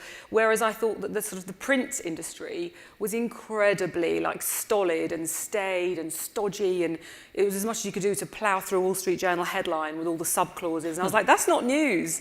And Emma Tucker has sorted that out now, as we can see. But I think there's been something of a reversal, because I think it's actually the broadcast industry that has stood still, and it's actually the print brands that have really innovated and advanced, and we see that obviously the highest order example is the New York Times. And when people look back, I think people do look back with rose-tinted glasses often at the good old days when broadcast and print were, among other things, profitable. You also covered and were very close to the Lewinsky-Clinton story. Yes. What did you learn from that? If you really want to know what I learned from it, most of all, because I was here 94 to 97, I went back to the UK, and then the Lewinsky story broke in 98, and I came back to cover it. And not long afterwards, I approached Monica, because I kind of figured that she was obviously smart enough to become a White House intern, and that there was something that everyone was missing. And I actually asked her if she would. I was running a slightly alternative news operation at the time in London, targeting younger audiences, and I asked her if she'd come and be my US correspondent for the next election, for the US presidential election. Obviously, she declined, because that was dangerous territory for her, but we did make a documentary together, and we traveled across the US. She said, I'll do it if you'll be the producer. So we actually made a documentary for a UK channel. And I learned, and I think we've all seen now that, Monica, from her TED Talk and how she's rebuilt her persona, her career, what I learned from the Lewinsky scandal is that, she was patient zero, as she would say, of the social media era, and that we rushed to judgment, and that social media platforms and the internet rushed to judgment very early. And I think more recently we've learned a big lesson on that. To skip ahead, you arrive at NBC News right after Ann Curry has been fired, and ratings are plummeting for Today. You were there when Brian Williams told some embellished stories, got into huge trouble. And I guess I want to use an event about trust. How did you? And I think in a way that was also a precursor of what was to come. That it was so personality focused. Now so much of news is built around personalities, but morning TV always was. Yeah. How did you approach those crises? Kind of in that light. How did you think about that? So I really recognized that I came into NBC News at a kind of low trust moment, because the Today Show was such a huge focus for the organization. It's obviously the cash cow, as it is for all the networks. The morning show is what really brings in the dollars. And it was catastrophic, and that what had happened, for those of you, and some of you might not have been born at the time, but anyway, the network could see that ABC Good Morning America was about to overtake them in the ratings. And in order to try and stop that happening, they fired Ann Curry, who was a beloved co-anchor of Matt Lauer at the time.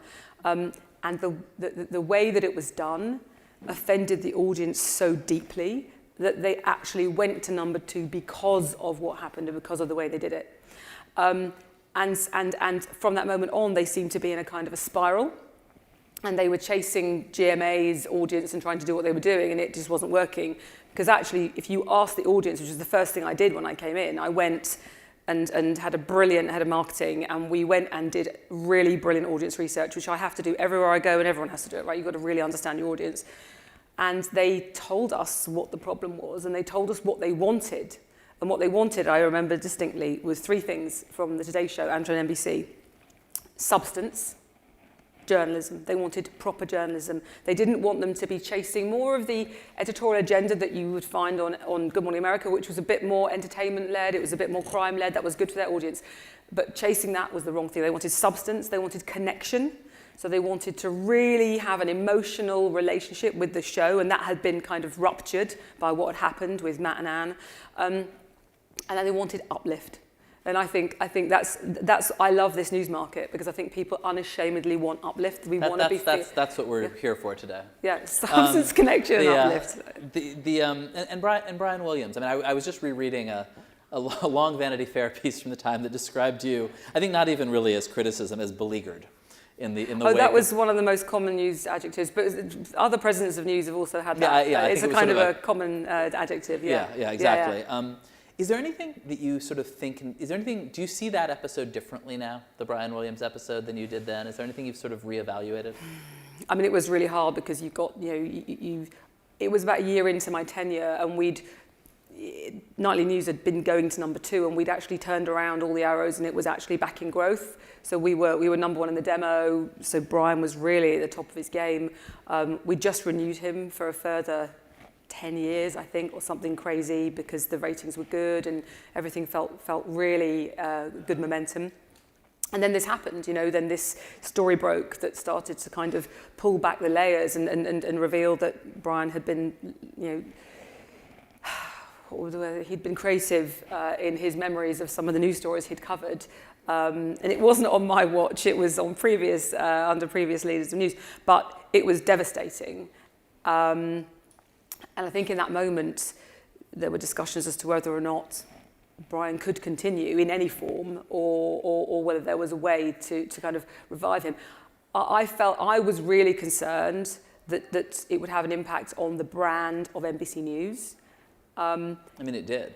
It did, but you know what, in the end, and I'm not sure it will be the same now, but in that moment, Brian took some time out.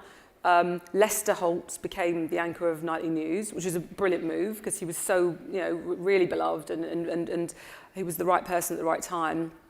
And actually the brand recovered much faster than I thought it would, because I think the brands, those big network brands, were more resilient than they are today. I think today it would be different, and the brand itself would take a bigger hit. And of course, Brian rebuilt his reputation on the 11th hour at MSNBC and made a success of once again, and came back, which shows, I think America is a land of second chances. I see that. I'm not sure you could have done that in the UK market. Well, that's a great segue to the next question. The land of no second chances. You resigned in November as the CEO of BBC News, running the newsroom. This is your first public interview since then. And it was over a series of events that centered on an edit in a documentary about Trump on January 6th on Panorama. And I know you can't talk about this stuff in detail because you may have heard, is a lawsuit ongoing. But do you accept the broader critique that the BBC was sort of basically anti-Trump? No, I don't. I decided to resign. That was my decision. I was running an organisation of 6,000 journalists that, pushes out journalism in 42 languages around the world. And there was a problem with an edit in a documentary, in a Panorama documentary, which was a year old. But there was a problem with the edit. The edit wasn't up to our editorial standards. But I don't accept the charge that it was a sign of institutional bias. I don't. I think that the BBC is the world's most trusted news brand because for 104 years it has not taken sides. It has really worked very, very hard to, the word used at the BBC is to be impartial. I mean, I don't think it's a good word because I think it's kind of a B2B word, and it's not a sexy word, but impartiality is in the BBC's DNA. And the teams, the journalists at the BBC really strive to make sure that they are working hard on that. And that's why when I went in, I thought that the most important thing was to actually, what I would call, weaponize impartiality and to turn it round and to make it actually something that was really forceful. It's not other-sidism. It's actually a force to be reckoned with in a world where polarization is pulling other media brands to the left and right. Actually, the BBC will be the last brand standing in however many languages AI can take it into, without actually taking sides and being trusted by so many people all around the world. I mean, I think the BBC's mostly right-wing critics would say that, you know, that just because you don't, that the fact that you're not seeing the bias sort of is evidence of it in a way, and that on issues, there's deep social divisions there as here on things like Israel, trans rights. And I mean, do you think in retrospect you should have given more weight to pro-Israel, to anti-trans views, even if the staff didn't agree with them, thought they were alien, thought they were wrong? But I think the important thing to understand about the BBC is that it's also criticised from the other side.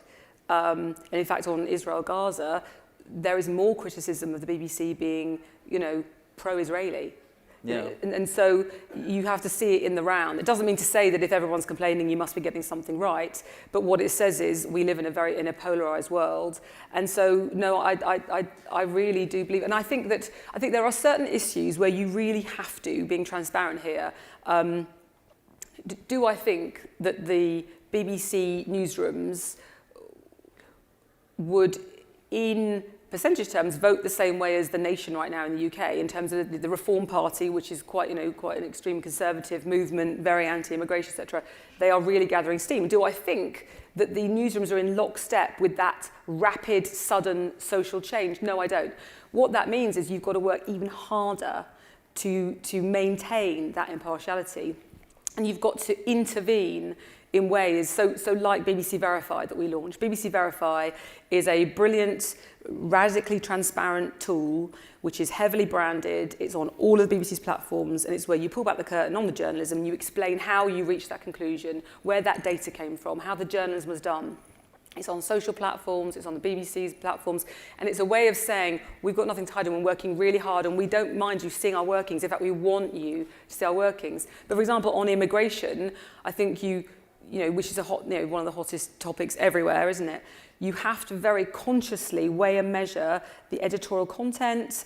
For example, we made a conscious effort to run content where we've gone inside asylum hostels to expose what's going on there and expose that the taxpayers are paying millions of pounds to ferry immigrants around the country, to doctor's appointments. You know, you're revealing that stuff. I personally overruled internal editorial policy to give Nigel Farage, who is the leader of the Reform Party, primetime exposure in the last election. I'm sure he's very grateful. Well, I felt that he ought to be on Question Time, which is the big debate platform, and get a big panorama interview, because even though the math and the calc didn't say that he earned it in terms of the way things have always been done, I just said, look at the polling. Yeah. We will be out of step with where the British public are. You know, Brendan Carr talks about the media being out of step with the way the people are feeling about things. Well, the BBC is paid for by all of the people. It's an obligatory licence fee. And so I felt very strongly we had to reflect that on our platforms. So you do sometimes have to intervene to slightly course correct and make sure that you are upholding the promise of impartiality. In talking to your admirers and your critics in sort of preparation for this, in London. Have critics? There are a couple. So that is a tough job. Jesus. There are really two explanations. You're one of two things. That this was a reason, that your resignation and Tim Davies was a reasonable response to a failure to take on board this Prescott memo and other internal questions and serious questions about bias, or that this was really a right-wing political coup orchestrated by one board member, by outsiders that didn't have that much to do with the details of this edit, and was whatever happened with the edit, this was really fundamentally about advancing a right-wing political agenda in Britain. Which was it? I decided that I was not going to come here and make newslines about this particular story, partly because, I'm just being transparent. This is the kind of transparency we get here. Yeah, partly because there is litigation and court action, and all of this is actually, it relates to it. So I think I would be doing a disservice to myself and to my organisation and to any pending legal action if I were to make news here. Perhaps I'll come back next year. I'm trying. Well, maybe on a sort of broader, less directly newsy question, do you think the BBC's board is up to the job? I think this is going to be a diplomatic answer, just carrying on my transparency. I think that there are some really, really brilliant people on the BBC board who really care about the organisation, who really understand where it needs to go, whether that's from a commercial point of view. I mean, I was a board member, and I joined the BBC as a board member, brought in, I think, because I see organisations through an uncompromisingly consumer-led and commercial lens. And I think Tim Davie, as the Director General, built his executive team from people who'd come from the commercial world. And so news was one of the last the places where he put me in to do that. But it was also to really plan for the charter. The BBC is renegotiating its charter now with the government. And I really wanted to drive quite radical change in the relationship with the audience. So you're not going to directly answer that question? But what I'm saying is there are people who I have learned so much from on the BBC board, including the previous chair who's no longer there as well. Maybe a different way to ask that question, but sort of in brief, is the structure of governance of the BBC under this board, is that workable? Or does it need change? I think I wouldn't be the first person to say that having political appointees on the board of the BBC is something that I think needs to be looked at because, of course, I have no problem with political appointees as long as you get a diversity of opinions and views. But I think there can be an issue if too many of the political appointees are appointed by one particular government because the terms come up. And the Secretary of State said the same thing. The Secretary of State for Culture, Media and Sport has said that, you know, and maybe because I haven't been there for the last couple of months, maybe they are looking at that as part of the next charter. I'm not sure, but it's not controversial to say that. And then I guess a final question, which is sort of really relevant to that here. You know, the U.S. Congress just defunded PBS and NPR. And, you know, the U.S., I think we are ahead of Britain in terms of the divisiveness of our political culture and the just fragmentation of the media, but these are global trends. Do you think that public media institutions like the BBC really can survive that world, or do you think what's happened here is coming to Britain? Look, I think it's about, so first of all, I think the BBC is slightly different because it is still really valued by the majority of the people in the UK. It gets a lot of is attacked a lot by parts of the media that don't love it. But the people of Britain, it really is, it's so much more than news. It's the Olympics, it's Traitors, it's Strictly Come Dancing, it's the proms, it's so much part of, it's knitted in to UK society and life. However, as people are subscribing, it's an obligatory license fee. Everybody has to pay it. And that is coming under strain. More and more people are deciding not to, even though it can be a criminal offence to be caught not paying a licence fee, if you are still consuming the BBC. And most people are, because BBC is serving up really good stuff. I think what protects public organisations from this kind of constant attack reduction and questions as to whether they are relevant or not is to modernise. And that's what I went to the BBC to do, to bring in streaming, to build, and we grew trust. I mean, in a time of declining trust, we actually intervened and grew trust. But we also went with vertical video. We overtook Apple as the #1 news app in the UK market. You know, we've put a paywall in the US. You've got to keep modernising. You've got to stay up. And I think Hamish, sitting this chair just now, I was so glad to follow Hamish, because I think these trends, what we're seeing, the moving away of trust from institutions to individuals are very, very real. And I've just spent the last few weeks with this sort of period I've got to really assess the media environment and understand what's really happening. It's just so brilliant to have the time. I think that if big network brands and public institutions don't take heed of this movement and don't start to embody some of those behaviours and the authenticity, and you've got to stop managing the news you're making and actually let your talent and your journalists have a relationship with your audiences. That's terrifying for a lot of big organisations. But as we're seeing this flight to Substack and YouTube, if you don't actually start to understand that's where consumers are going, because that's the relationship they want. It's not lost, it's not either or. I mean, Hamish's book is called How to Save the Media, but I don't believe that it's all about just everyone's got to go to Substack, even though it is a brilliant platform and it's showing the way.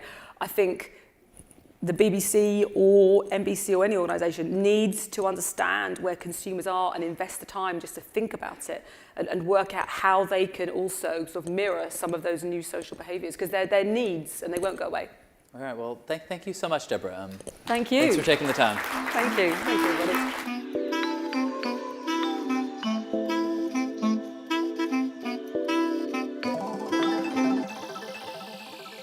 Please welcome Matias Dupner, CEO of Axel Springer and Max Tani, Semafor media editor.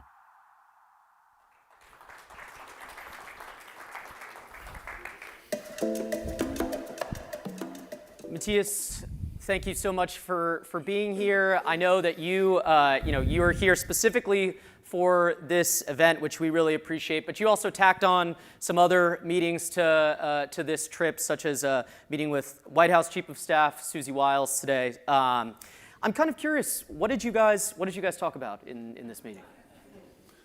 I don't know how you are doing it, but I tend to keep one-on-one conversations private. So that's fair enough. I figured you might say that. So I guess what I want to ask then is, you can maybe, I understand, not sharing what she might have said, but I'm curious to ask what you might have said in that meeting. I'm curious if you raised the Trump administration's hostility towards the news media, if that was something that was discussed, that you brought up.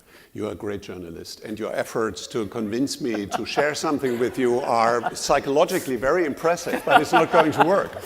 Thank you very much. Yes, I appreciate I appreciate that. Not, the compliment nice, not as nice as revealing the information, but we'll take it. Stepping back from that for a second, Trump, obviously, members of the White House have been very critical of people in the news media. They've singled out some organizations that are a part of your company, such as Politico. But I'm really curious, as somebody who is a media observer and at times a critic, is there any element of Trump's critique of the media that you think is legitimate or has any sort of point? Totally. We are talking about trust in media, and I think dealing with Trump is a good example. Media got it wrong when he was elected first, predicted almost unanimously he has no chance. And then 4 years of predictably beating on him, I think for me, that is not very exciting, not very surprising. And I think we are talking about trust in media. If we want to recreate trust in media, which is the most important currency and the most important value that we have to deliver, then we need to focus on kind of unpredictable, open-ended outcomes of curiosity-based investigation. And if media are polarizing, one are in the left camp and others are in the right camp, and you basically know before what they are going to publish or broadcast, how their views are going to be, then I think people get annoyed about it, because it is not curiosity-based, it is prejudice-based, it is not kind of exciting, it is boring, and it is not trustworthy. And I truly think we need a kind of self-critical reflection of what we did wrong, why we got it wrong so often, why we have been kind of perceived as part of the political elites in some of the camps, and what we can now do in order to restore the trust. I think that's the most important thing we journalists, we media people should care about. So beyond kind of asking questions from the perspective of curiosity, what is something that the media can do to restore trust? Because I think that most people would say, yes, absolutely, curiosity is really important. It's an important driver, but that's kind of more of a mindset, and that's not necessarily something that's kind of concrete. So what do you think? Well, most important is that we really clearly distinguish activism from journalism. Activism is there in order to support a good cause or something that people think is a good cause. Journalism is about information, is finding out something that was not supposed to be found out, be at a place where nobody else is and see something that nobody has seen, or come up with very kind of surprising, unconventional views, analysis, and opinions. And with that shape a discourse of society, enable people to make decisions based on truthful information, and in that context provide a service, a valuable service. And I think sometimes we have too many people in our industry that think, I'm here to fight this cause or to support that cause, and if it is about that, then almost everything is allowed. We even have some conversations with young journalists who have no issue to participate in a demonstration for or against something and at the same time write about it. I mean, that is not credible. How do you, I guess then, how do you think about that through, because I agree, I think that can be a real issue and that has been a real issue in the past. But I guess then how do you square that with, you guys, Axel Springer's own kind of mantra and kind of strongly voiced and held editorial ideas? Because, I mean, you guys have, obviously you have positions enshrined within Axel Springer around, the promotion of kind of free markets and, kind of stance against some elements of the far right and, support for Israel and stances against anti-Semitism. Some people would probably see that, I'm sure, as kind of a form of activism. So kind of tease that out for me. That's a super interesting discussion. I think it is exactly the opposite. And it is, if we want to recreate trust, a good example of transparency. Because if a media company, if a publisher, if a journalist pretends to be neutral, starts with a lie. Objective journalism is impossible. It's done by human beings, hopefully with the help of AI, but it's done by human beings, and we have emotions, we have preferences. And every publisher, every publishing company has hopefully certain values. So be transparent about it. And we have 5 so-called essentials. They are very transparently disclosed wherever possible because we are proud of them, which is the overarching value of freedom and freedom of speech, and the rule of law and human rights. Then it is the support for the right of existence of the State of Israel and the opposition against all forms of anti-Semitism. It is the support of the free market economy.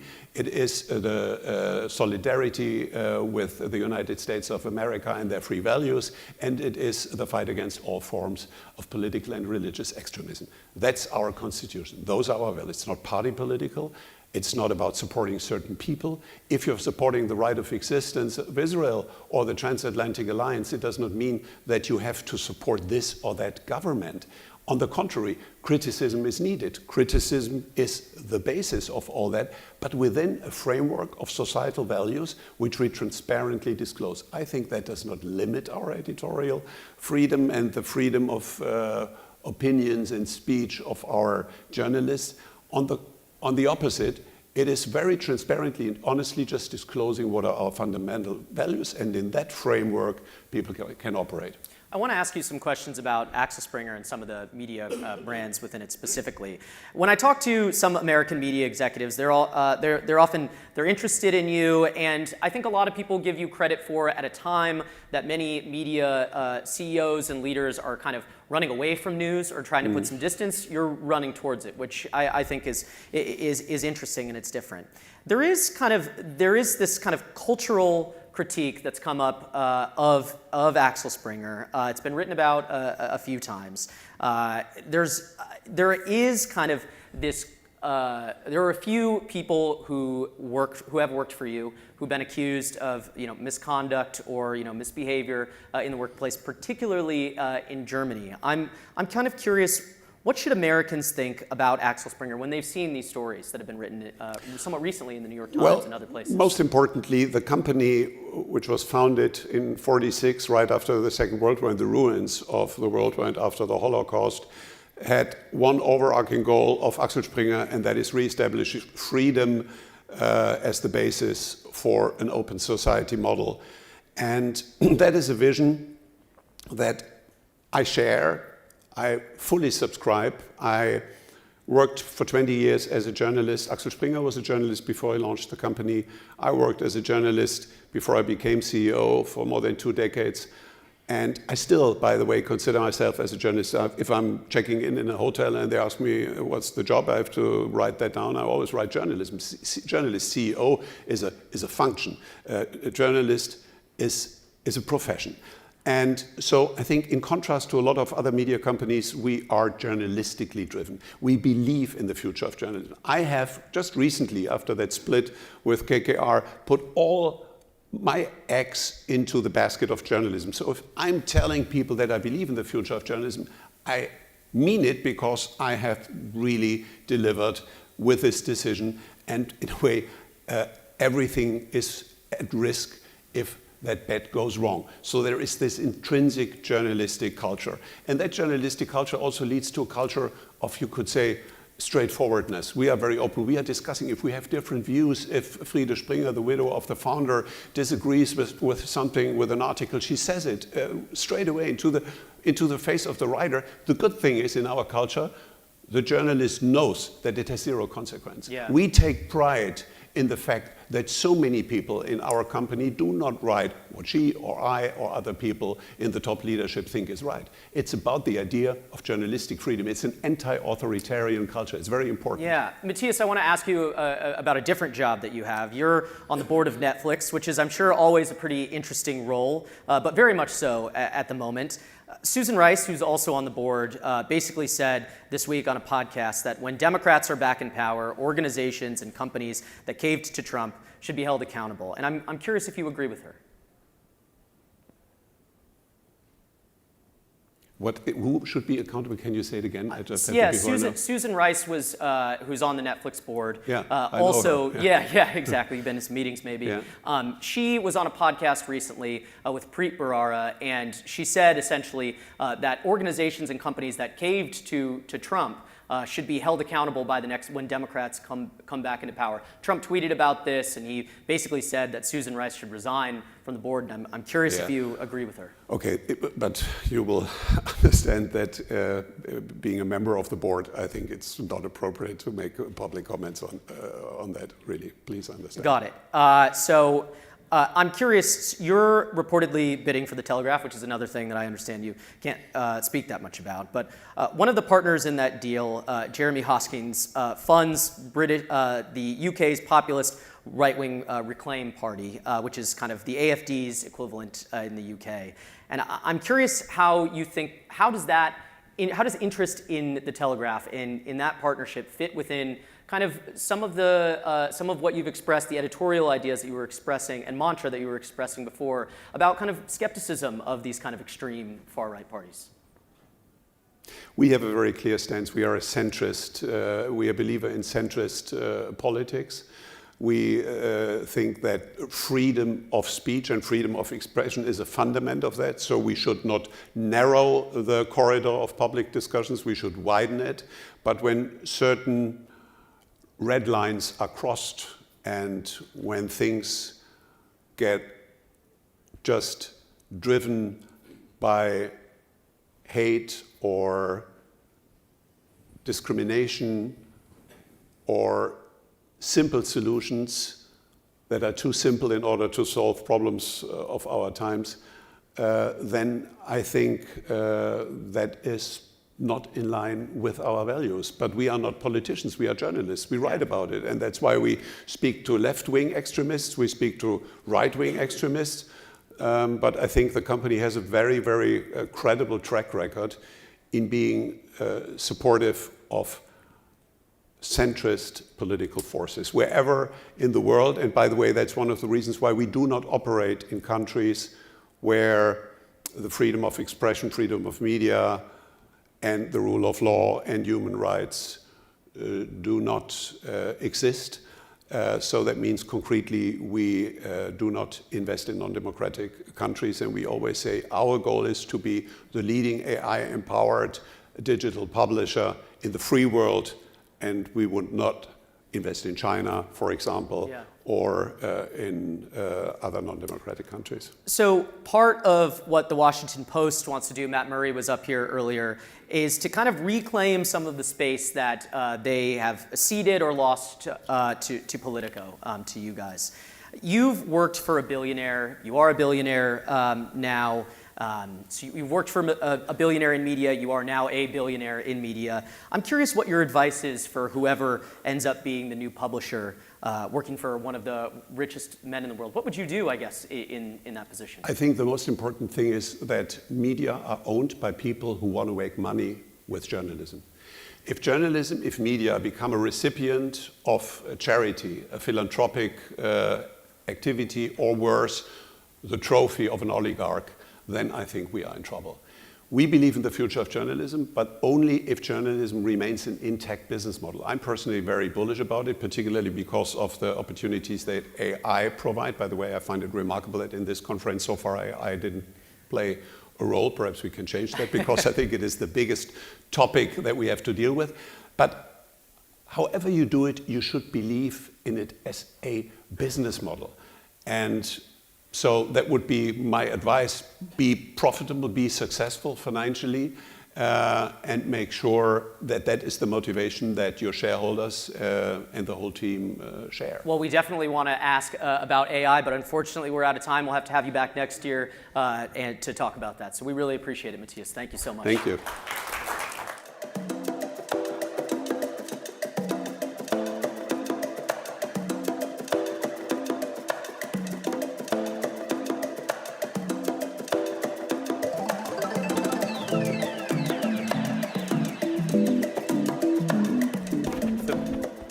Would like to say thank you to everyone. That was our thank you to Matias for closing us out, and a big thank you to all the Semafor to journalists who took part in the preparations, but especially Ben and Max. A lot of interesting conversations about journalism. Semafor 2 is a journalism company. The entire organization is there, from the salespeople to the revenue folks to the accountants are actually there to support the journalism, to try to develop a new business model for sustainable, independent, high-quality journalism. So thank you so much for joining us. We really appreciate your help. Thank you to Microsoft and to the Knight Foundation. We'll be having drinks outside, and I hope you'll join us there. So cheers and thank you.